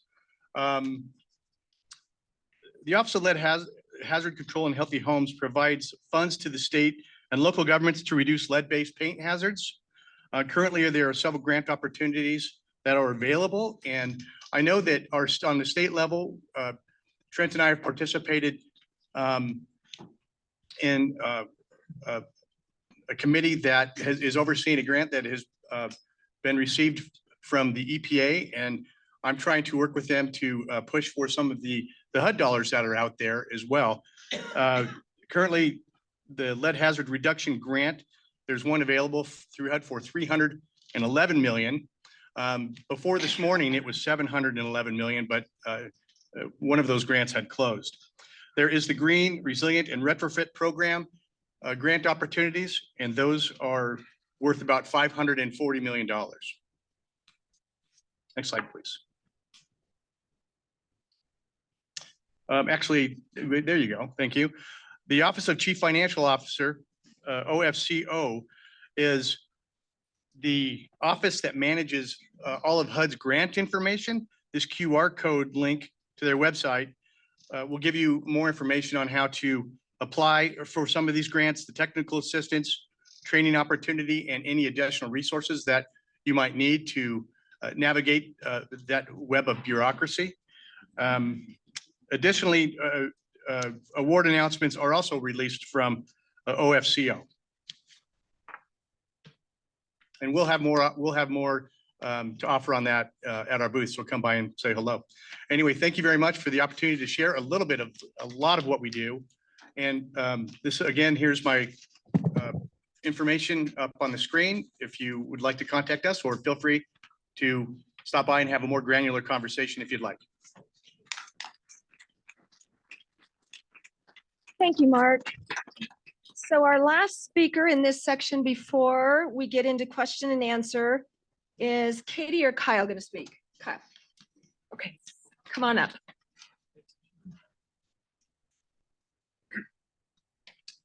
Hi, everyone. My name is Kyle McCormick. I'm a hazard mitigation specialist with FEMA Region 8, which covers the state of Wyoming. And I'm on the Region 8 BRIC, which stands for Building Resilient Infrastructure and Communities Technical Assistance Team. And I'm here with my team lead, Katie Baum, who will be speaking tomorrow on some of our technical assistance opportunities available for our grant programs. Next slide. And so today I'll be just kind of walking through some of our high-level overview of our grant programs that we have available to support natural hazard risk mitigation. And so just kind of wanted to start off with a quick definition of what our FEMA programs mean when we talk about hazard mitigation. And this is really any type of sustained activity that is aimed to reduce or eliminate the risk in the long term. And so the key word here that we're thinking of is long term. And so we're looking at funding projects that provide benefits year after year. And I'm really glad that there's thunder in the background of the FEMA presentation. Yeah, so our programs are really focused on this idea of hazard mitigation and providing benefits in the long term. You know, we've been seeing a rising number of disasters in our states, as well as a rising cost associated with those disasters. And so we're really trying to focus these efforts pre-disaster on making sure that communities can be resilient through these rising numbers of disasters that we're seeing. And also wanted to just highlight here that the state of Wyoming just updated their state hazard mitigation plan back in 2021, and it's good for the next 5 years. This is really a good. Sorry. Yeah, no problem. I just wanted to highlight the state of Wyoming's hazard mitigation plan. This is a really good kind of first step if you want to go look at the state's priorities for where they want to invest in hazard mitigation throughout the state of Wyoming. It identifies where high-risk areas are within the state, as well as sets the priorities for the state of Wyoming. And you'll see there, the first goal that you'll see is strengthen public infrastructure from the threat of natural hazards. So I just wanted to highlight that. Next slide. And so just real briefly, this idea of hazard mitigation planning, it's actually really amazing. In the state of Wyoming, there's actually, I think, pretty close to 100% of the counties here in Wyoming, as well as the tribal governments, have a hazard mitigation plan that identifies the community assets and infrastructure that are at risk to natural hazards, as well as identifies strategies to mitigate the risk from those. And so just wanted to briefly highlight that. If you're not aware of the mitigation plan in your community, I'd highly recommend to reach out to your local emergency manager or someone within the local government office that may be aware of the hazard mitigation plan. Next slide. And so to help implement the strategies that are within that hazard mitigation plan, we have a plethora of grant opportunities available. And I'm really just providing a high level overview so you understand when these grants become available. And then we'll be available at the booth tomorrow to walk through any specific questions. But so we have kind of two categories of grant programs available. One is our disaster cycle grant programs, and these become available following a major presidentially declared disaster. And those are specific to the state where the disaster occurred in. And the funding on those is based on the amount of disaster spending associated with that disaster. And so these are the hazard mitigation grant programs, commonly referred to as HMGP or HMGP post-fire, which is hazard mitigation grant program post-fire, which is available after a major fire management assistance grant declaration. And then on the flip side of that, we have our annual grant programs that are available each year through annual notice of funding opportunities. And these typically open up in August and are available through January. And so those are our flood mitigation assistance grants, building resilient infrastructure in communities, and then also a legacy pre-disaster mitigation grant program that is the program that BRIC was intended to replace, but there's still a bucket of funding available through pre-disaster mitigation. And we also have a fairly new program. It's called the STORM program, or Safeguarding Tomorrow Revolving Loan Fund program, which is a revolving loan fund program that helps provide low interest loans to states and communities to help them fund either the cost match components of a grant or fully fund some of the mitigation projects within the community. Next slide. And so just breaking down, one of our larger grants that we have available is this Building Resilient Infrastructure and Communities Grant Program grant. And this past fiscal year in 2022, there was close to $3 billion available for both BRIC grants as well as the flood mitigation assistance grants. And broken down a little bit further, there's a tribal set aside available through these grant programs that's specific to tribal applicants and sub-applicants. And then we also have a state territory allocation. Last year was $2 million per applicant. And then on the tribal side, it was $50 million for that tribal set aside. And then anything beyond that, it goes into a national competition, which goes through qualitative and technical criteria review for a competition grant program. Then also just highlight, this is also part of the Justice 40 initiative, which I know you've heard in a couple other presentations what this is. And so we're really just trying to make a conceited effort to make sure that these grant programs are providing benefit to disadvantaged communities. And so one thing to mention here that's really important is that these are pass-through grant programs. And I just kind of wanted to briefly mention some of the eligible sub-applicants and applicants. So as an applicant, these are federally recognized tribes, states, or territories are the applicant who applies directly to FEMA. We provide that grant to the applicant who then awards sub-awards to the sub-applicants. And so an eligible sub-applicant would be, again, a federally recognized tribe, really has the choice of being either a sub-applicant or an applicant. And then also other state agencies, tribal agencies, and then local governments, which are special districts, local government agencies, those types of agencies. Okay, sorry. And then just a couple quick notes here is that private nonprofits are eligible for hazard mitigation grant program that opens up following a disaster if they own or operate a facility.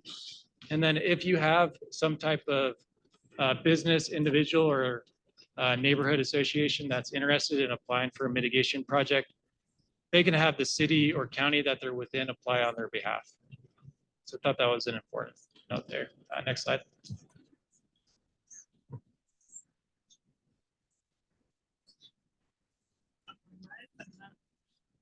Kyle, you might need to speak. It's really loud. Oh, okay. Is this better? Sorry. Stop sharing a picture. Yeah.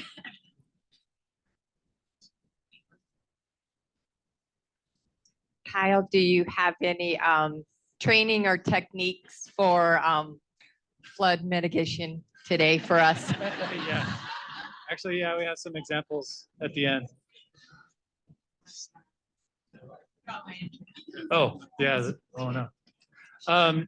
So we do have some flyers and stuff at our booth, but some of the examples that we were going to highlight was the city of Cheyenne. Back in 2011, they applied for a FEMA grant to help them revitalize a component of their downtown that was being repetitively flooded by flash flooding, stormwater pooling. So to help them revitalize that area, FEMA provided a grant to help them with stormwater upgrades and really provide them with some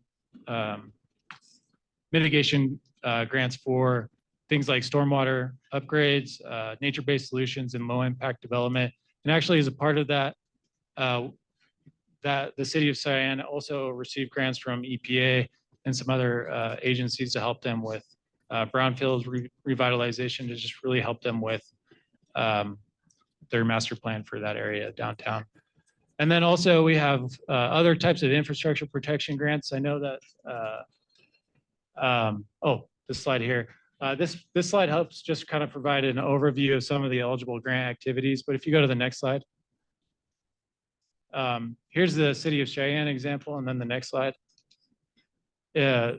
Power District down in Nebraska and Kansas applied for a grant to really harden some of their power lines from things like snowstorms, ice storms, and high wind events. So they were able to receive a grant to help harden those power lines, which is something that is eligible under grant programs. And then I think the following one is from Buffalo, Wyoming, who's also looking at how to mitigate risk from flooding. And so they received a grant for project scoping and advanced assistance on just providing some assistance on how to upgrade their stormwater system within the city to mitigate flood risk. Yeah, and like I said, my team lead is here today, and she'll be providing some information tomorrow on our technical assistance programs available to help with either come up with project ideas for some of these grant programs or just help with the technical components through some of our grant programs. So happy to answer any questions now or at our booth. Yeah, after, yeah. Thank you. Thank you, Kyle. I thought that I had more speakers up here than I had on my presentation seat. So who is going to speak for transportation? Would that be you? I'll do the Come on, you do introduction. your introduction. Yes. Okay, my name is Carlos Machado. I'm the new division administrator for Federal Highway Administration in Wyoming. Just to let you know, I'm here in Cheyenne. Okay, I'm not in Washington, D.C. I have a team of 11 employees, most of them engineers. My major stakeholder is YDOT.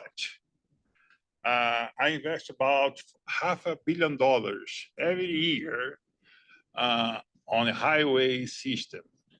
If you drove like me, drove from Cheyenne to here, you reach about 4 of our sites in construction right now.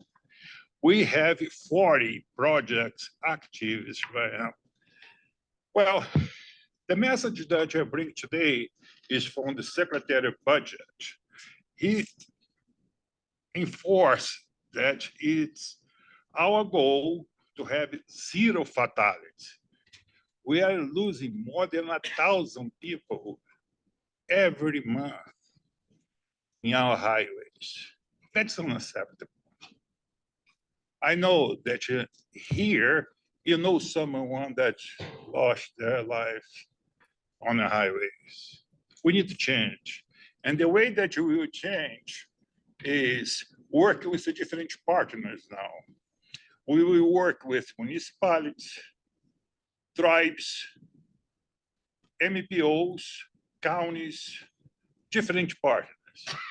And I'll let my deputy give you a little bit of the grants that are available right now.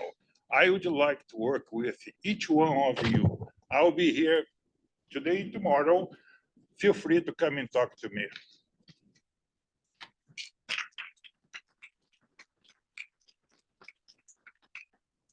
All right, well, good afternoon, everybody. Thank you, Carlos. My name is Hank Rettinger, and I am the Deputy Division Administrator for the Wyoming Federal Highway Administration Division. And first off, I wanted to just mention that when we got the Infrastructure and Jobs Act, it is what we've been calling it with YDOT. We went, wow, that is a lot. We've got a lot of new programs and a lot of new discretionary grant opportunities. We do have, nationwide, approximately 550 billion in new federal infrastructure investment. And, it provides a lot of resources to local communities, cities, municipalities, counties. And so I would like everybody's help. We want to spend our money in Wyoming, and you all can help us do that. Next slide, please. As Carlos mentioned, safety continues to be safety continues to be our number one goal. And so, as was mentioned earlier, in grant writing, words matter.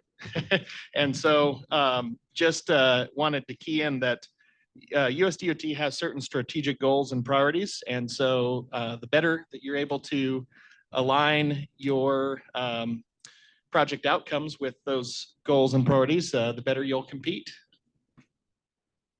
Next slide, please. So I would guess right now we're tracking as many as 30 or so grant programs that have come through. And that's just way too many to cover in 7 minutes. So I'm going to talk, here's, a selection of our new and existing programs. You can see safety in here. You can see structures and bridges, innovation. Let's move on to the next slide, please. We've got opportunities for federal land management agencies and tribes also to partner with state and local agencies. We've got opportunities for reconnecting communities and safe streets and roads for all. That's a big one for locals and municipalities. Next slide, please. So I'm going to highlight 3 of these right now because I can't go through 30. First off, safe streets and roads for all. The notice of funding opportunity for this program is currently open. And state DOTs don't get into this pot of money as easily unless they partner with locals and municipalities. So this is for folks who are not state DOTs in particular. I look around at opportunities in this state. We do have very high rates in this state of run off the road fatalities and serious injuries. And then, there's been greater emphasis placed recently on safety for our pedestrians and in particular kiddos around schools. So for those of you who manage infrastructure around schools in particular, if you want to get some of our new and innovative methods of protecting pedestrians, this might be a good grant for you to take a look at. Next slide, please. The rural program. So we have 3 big grant programs that get bundled together: the infra program, the rural program, and the mega program. And so we are anticipating seeing another round of NOFO for this grant coming up very soon. And the reason why I wanted to highlight it is because these are your typical highway programs, your National Highway Performance Program and your Surface Transportation Block Grant.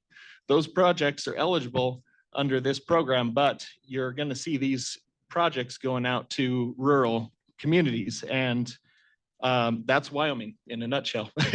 By the statutory definition, Wyoming is going to qualify for rural grants.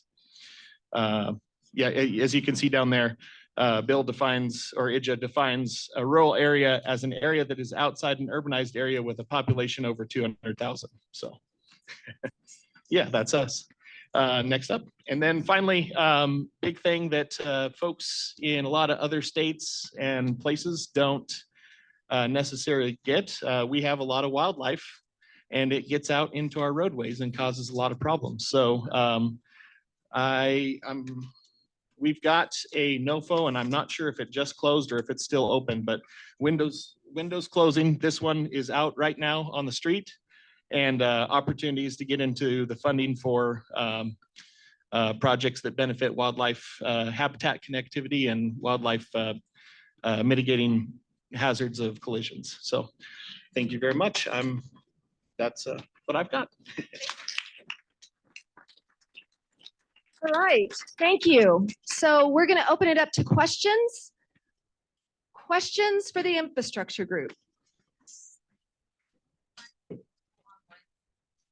I believe that the presentations will be available on the Senator Lummis website once you get it posted. Absolutely. Yep.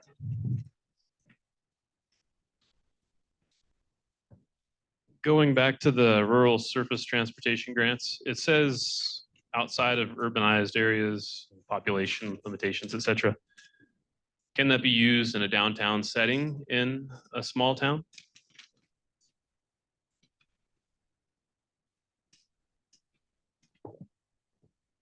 Probably, I think, yeah, we would want to, if you would like help piecing through the NOFO and determining which locations do meet that requirement, we could probably help out with general technical assistance on any of our grant programs, including the rural eligibilities.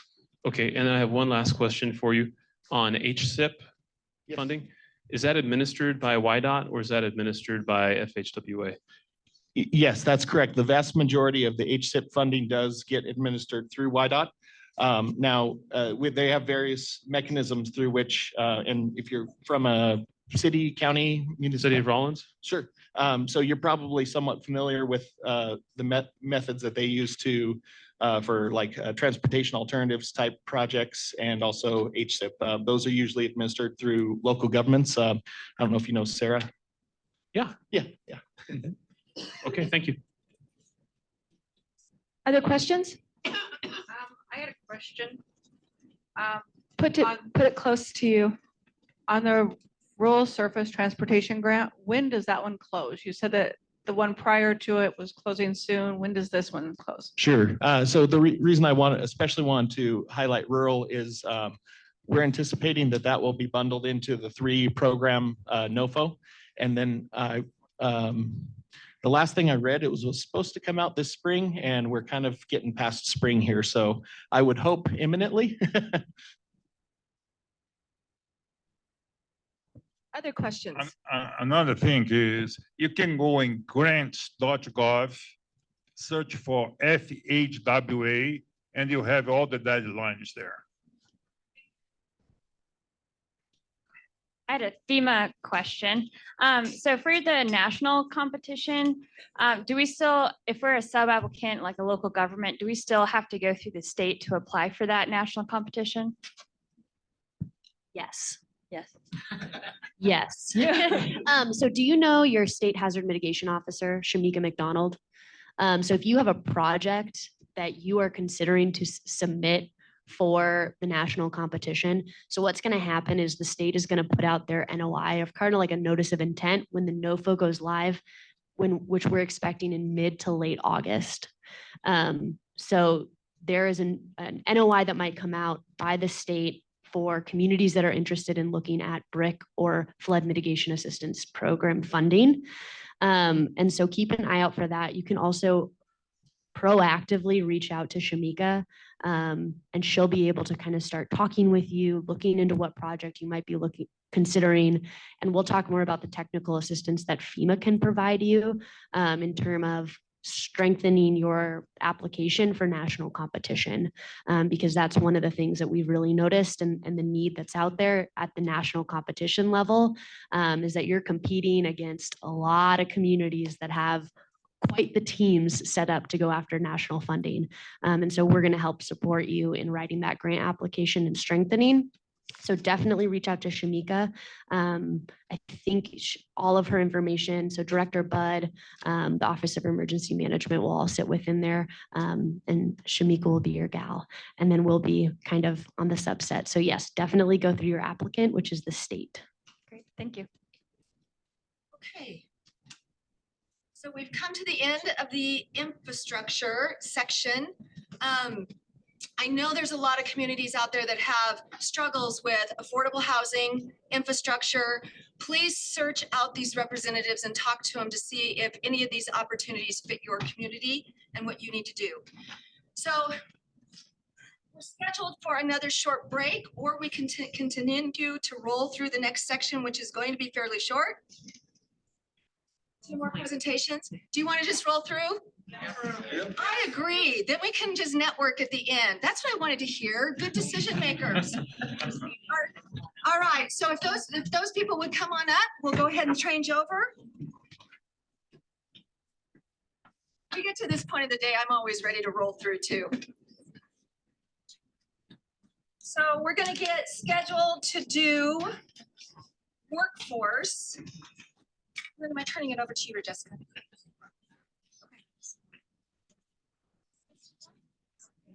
I think it's just you three. All right, let's do it. Our first presenter again is going to be Glenn Polly with USDA Rural Development.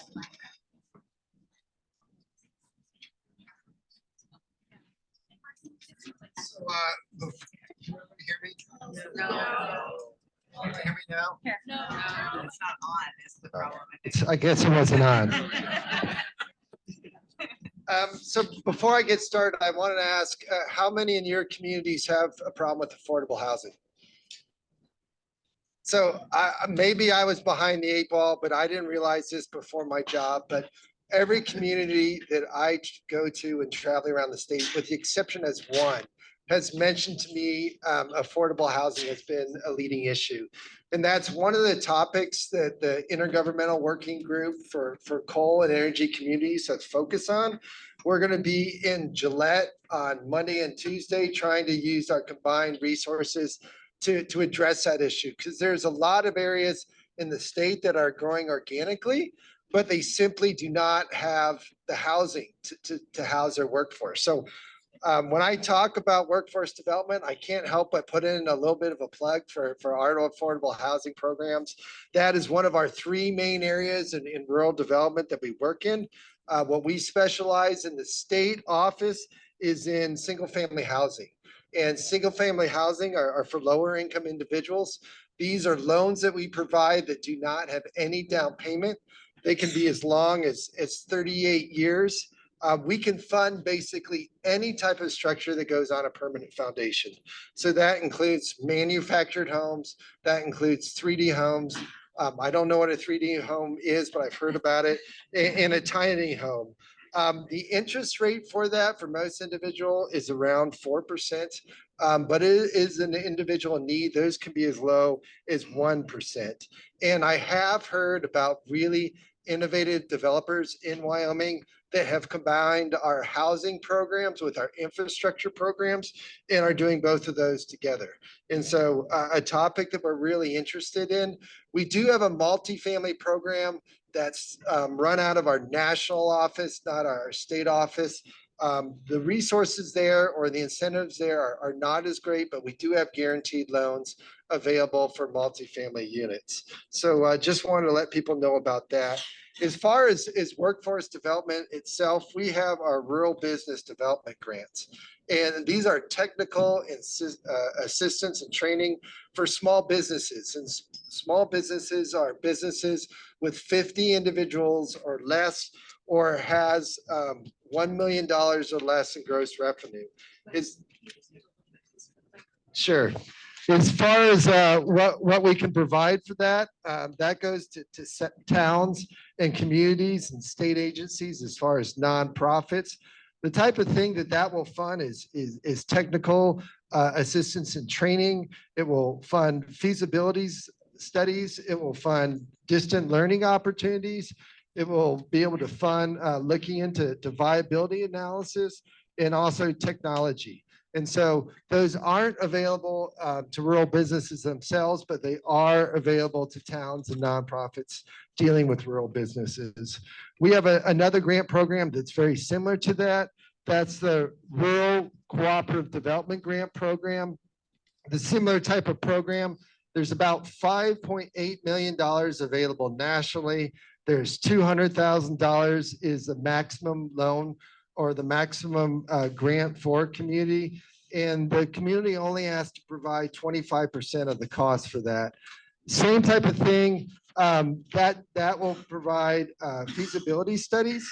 It will also look into business plans development, and it provides can provide training for community leadership, and also looks into strategic planning.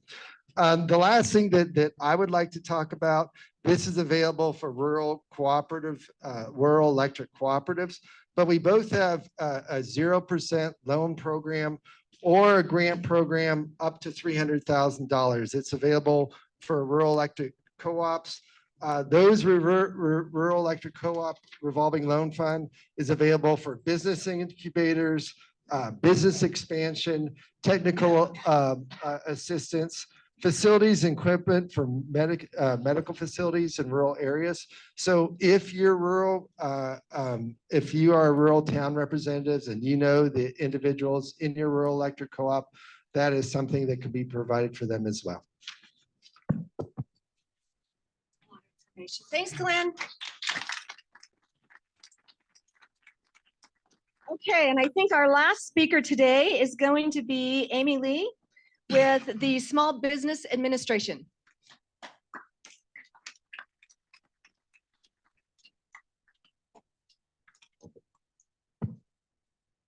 All right, thank you so much. I want to say if you're still here at hour 3 on a federal funding panel, you are my people. And I'm so glad to be here with you today.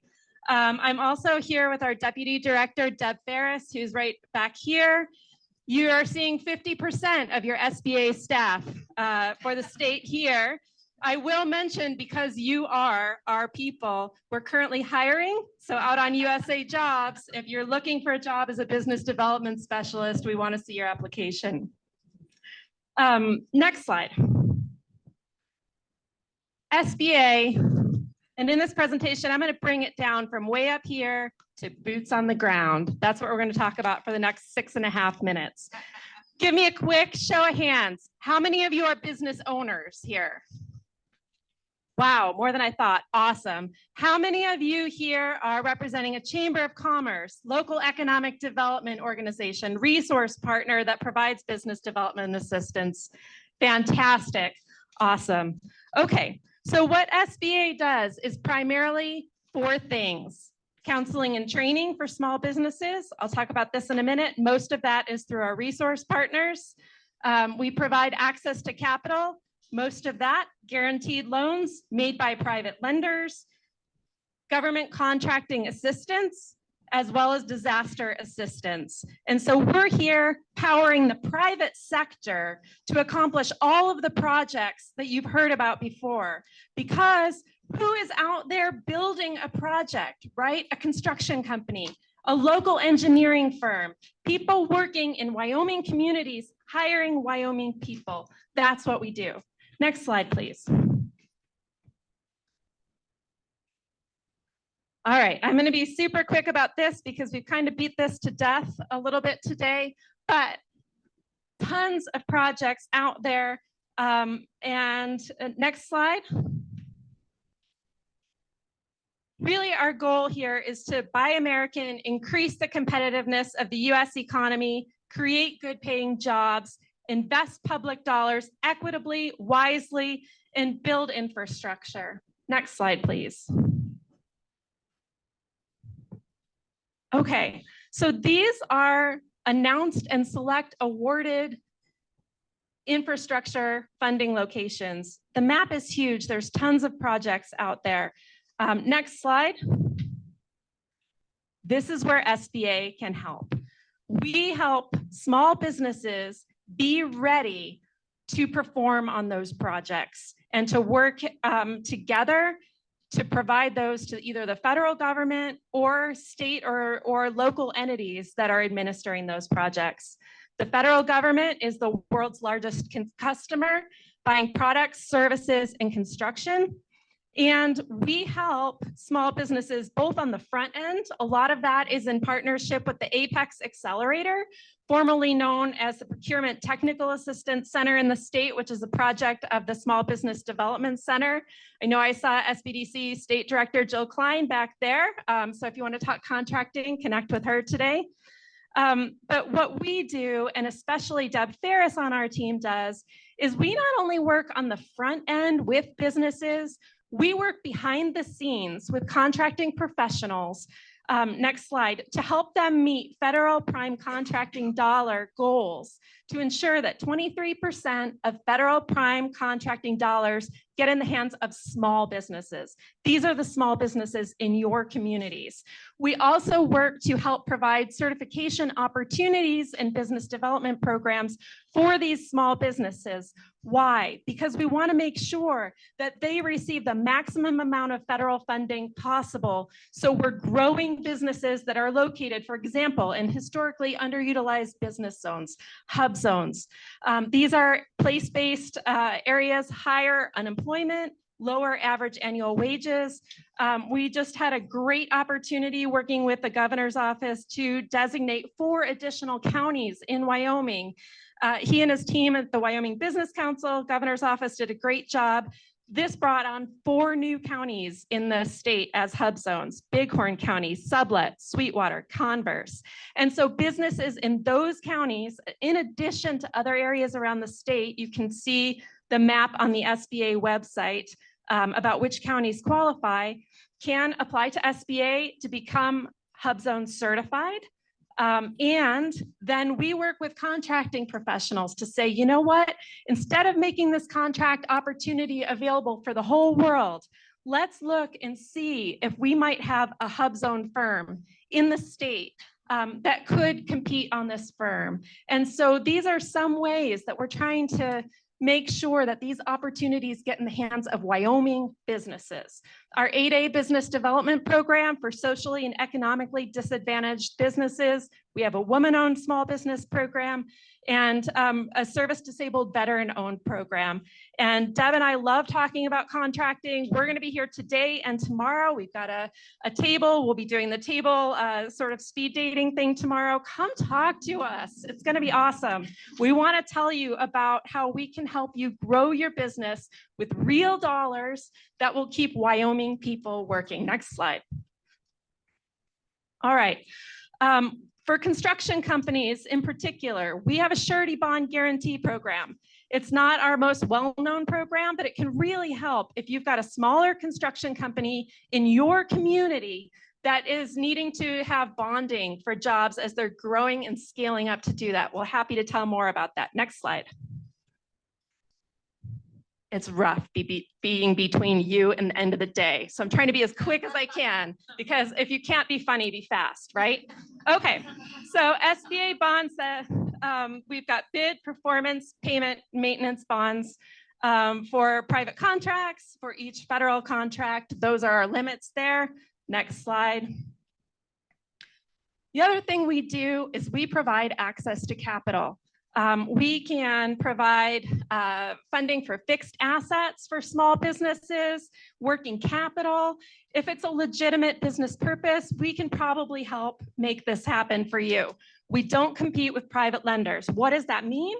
If your business is able to secure credit on its own terms from a bank, then you don't need an SBA guaranteed loan, right? Just work with your lender. But let's say you're a startup. Let's say you're trying to get your business going so you can take advantage of some of these great contracting opportunities. Maybe you need more equipment. Maybe you need a line of credit. Maybe your bank isn't quite comfortable giving you that increased access to capital. So in those instances, when the lender wants to do the deal, they can come to SBA and say, you know what, we really want to do this deal. Can you guarantee this loan? And, you know, we are great partners with USDA. If their programs are a better fit, we're going to send you to USDA or another opportunity. But these are the things we can do. And I will mention that thus far this fiscal year, we have 63 approved SBA loans in Wyoming, totaling $48,128,000. So this is real money that's getting out to small businesses. Next slide. All right, $500 to $5 million. We've got a whole suite of resources available in the state that can help small businesses. Microloans, the Wyoming Women's Business Center, which is funded federally by the SBA and funded at the state level by the Wyoming Business Council, is an SBA intermediary relender, which means that we make a big loan to them and then they can make smaller loans to Wyoming small businesses. This is a great place to start if you're a business that just needs a small amount of money to get going. We'd love to connect you with them. Community Advantage loans, a little bit larger loan program. Wyoming Capital Access in Casper is able to provide these loans for many business purposes. Again, if you aren't able to secure traditional funding through a bank. 7(a) guaranteed loans. We can go up to $5 million on those, many business purposes. If you want to get into the weeds on this, come talk to Deb and me, or Tammy Hanshaw is our amazing lender relations specialist. She works with lenders all around the state, behind the scenes, helping make sure that they've got the paperwork in place to make the loans close and be good deals for the bank. And then 504 loans, long-term fixed asset financing, equipment, real estate. They can go to 25 years. This is a loan that 40% of the deal is done by Wyoming Capital Access, a CDC certified development company that is licensed by SBA to provide those funds, working in conjunction with a private lender. So the goal of those loans are to provide a low down payment, 10% in many cases, long-term fixed rate financing. Right now, the CDC portion of those loans, the 504 portion, is about 6.25%. So it's still a relatively good deal for the long term. Now, if you're looking to connect with the lender, we'd always encourage you to start with the lender you already have a relationship with. That lender knows your business, right? Talk to them first. But we have a tool online if you're looking for a different lender because you're not able to get what you need where you are. Lender Match, give it a try. Next slide, please. Okay, it's always just fun to see examples of businesses that have grown and done amazing things. Pizza Carrillo in Gillette was our Small Business Person of the Year winner this year. Really cool to see that they've gone from a pizza cart, wood burning iron oven on the right-hand side of the slide, left-hand side, if I'm facing this way, now to having a 147-seat restaurant and amazing pizza, I must say. And they employ more than 40 people in Gillette, right? And so this is what we do at SBA. We and our resource partners and our lending partners, we work with small businesses, people who have a dream and an idea and want to take that and scale it and hire people and keep their communities working. Next slide. Okay, our resource partner network in Wyoming is amazing. And these are really the people that you, if you're a small business owner, want to be connecting with in your community. You want to know your Wyoming Small Business Development Center Network Regional Director. They can provide free and confidential advising to help you get going with your business and training that is really exceptional at trying to help you scale. Currently, they also have an SBA Community Navigator program targeted to underserved small businesses, or as the program administrator, Mark Madrid, would say, underestimated small businesses. The Wyoming Women's Business Center, based in Laramie, serves the whole state. They have a special focus on working with artists and have a great retail store down in Laramie that helps small artisans connect with markets. And so by having an aggregated store, they're able to help those businesses get their products out there. We have Veterans Business Outreach Center, the Big Sky Economic Development is the one that serves Wyoming as well, with a special focus on serving veterans. Next slide. Okay. So to echo what Kate Gordon said earlier, the Inflation Reduction Act is really private sector led. Tons of tax credits out there. It just died. Okay, that's my signal that I've got to finish it. That is your signal. Okay. All right. Can you hear me now? All right. So we've got tons of tax credits out there. I want to give a shout out to R&D. This is one area of grants that really is exciting for refundable research and development tax credits. If you're in a business that works in R&D, research and development, the SBIR program is one that you want to take a look at. Kelly Hagler Cornish is here, over here in the back. She's with the SBIR program. She can tell you all about it. I like to think of those less as grants and more as research contracts. You're looking at technology, working with federal agencies, getting technology ready for commercialization. All right, tomorrow we'll be talking about, next slide. Thank you, this is where we are. Tomorrow we'll be talking about technical assistance and resources. We'll be doing a deeper dive into all of that. But meanwhile, this is our team. This is direct contact information for me and Deb and Tammy and our public affairs specialist, Jordan Belzer. Like I say, we're here. We're excited about working with small businesses. If you're an economic developer and you don't know Deb and me, stop by our booth. We want to know you. If you're a small business, come talk to us. We're super excited about that. And to all of you who have hung in there through this panel, you guys are my people. I love it. Thank you for being here today.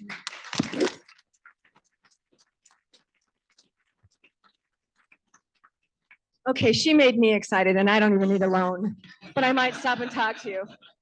All right, questions. Questions. I know we're at the end of the day.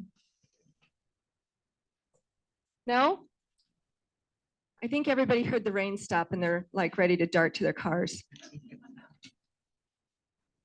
Hello, I'm Christine Eminger. I'm from the State Budget Department. I was just wondering if you guys had anyone that we could speak to about the Buy America or the infrastructure provisions that are in place. Just as a historical perspective, the ARPA program, anything that was infrastructure related that was over $10 million, it was subject to a Labor Relations Act, Buy America and Davis-Bacon. We have had some instances of concerns from towns regarding that threshold of money. And with the IIJA funds, we just want to see if there's any type of opportunity or something that we can bring to the table that would say, hey, we are trying to meet this mark, even though those are very, very hard things for our town or our local municipality to meet. We are very, very small. I believe that a lot of our projects are equity-based. We just want to make sure that we are meeting those federal requirements whenever we are reporting. Do I have a federal agency that can answer that question? It's probably Department of Labor, and we've got contacts. So make sure you get your information to either me or Kathy, and we can put you in touch with our Wyoming Department of Labor representative. Thank you very much.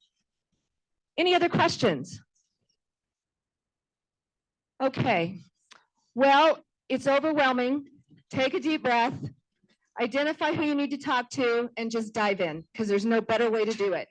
I want to shout out and just say thank you to all of our federal partners that are here today. We can give them a round of applause. I also want to give a special thank you to Carolyn Bryan with the EPA. She herded cats. So thank you. I know we've got stuff going on tomorrow. Please network with everybody. And I'm going to turn it over to Kathy to tell us what we're doing. Yeah, just a little housekeeping. And I know that this was a lot today. And yes, our federal partners, thank you so much. And I know they felt rushed because they had so much. And probably in that fact, your mind was just wheeling, do I qualify? Do I not? Or you didn't want to look stupid by saying, I don't know what you just said. So that being said, let's think about it tonight. And this is maybe a once in a lifetime opportunity. Maybe we'll get to do this again, but you're not going to have these people in our state, let alone in our room and face to face.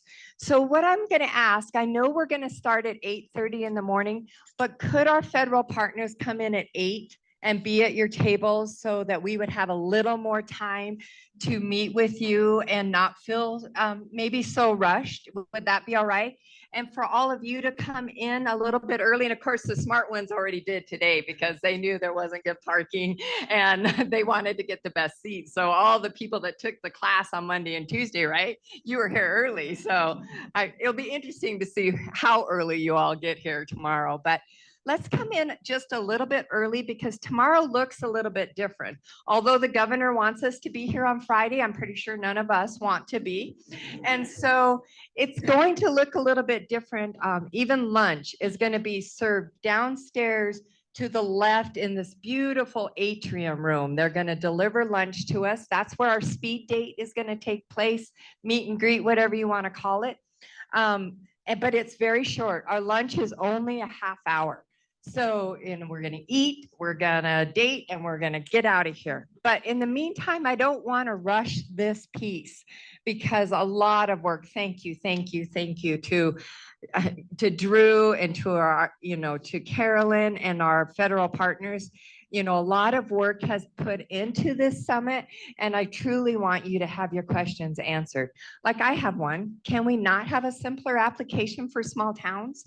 As our mayor said, 78% of our communities are less than 5,000. Is there not a 10, which, my chief of staff could tell you that probably the first thing I did when we hired on is, we put together a bill where you would have a 1040 EZ form for our small community versus a 1040 form because we don't have all that information, do we? I mean, that you require. So some of those brainstorming sessions that we would love to have with you one-on-one, how much room do you have? How much, can you be a little more lenient on some of these? As Christina said, is there any room, or do we have to go to our, to our senators? That's what, my position, which I feel like I knew all of you, so I didn't even introduce myself. I'm Kathy Lenz. I work for Senator Lummis. I am her resource and economic development manager. That's my whole job, is to help you find the funding, your businesses, for economic development. That is what the senator has tasked us with, is to help you get your money. So in doing that, is it laws that need to be changed? What's the conversation? So let's be real blunt with each other. Let's take advantage of this and just maybe make some headway one-on-one. I don't know where, I know where the best margaritas are in town, but you only want one. I can guarantee that. Frackletons. So that being said, I'll be here at 7. The doors will be open. Let's start that conversation. Okay. See you tomorrow. Yeah. See you tomorrow.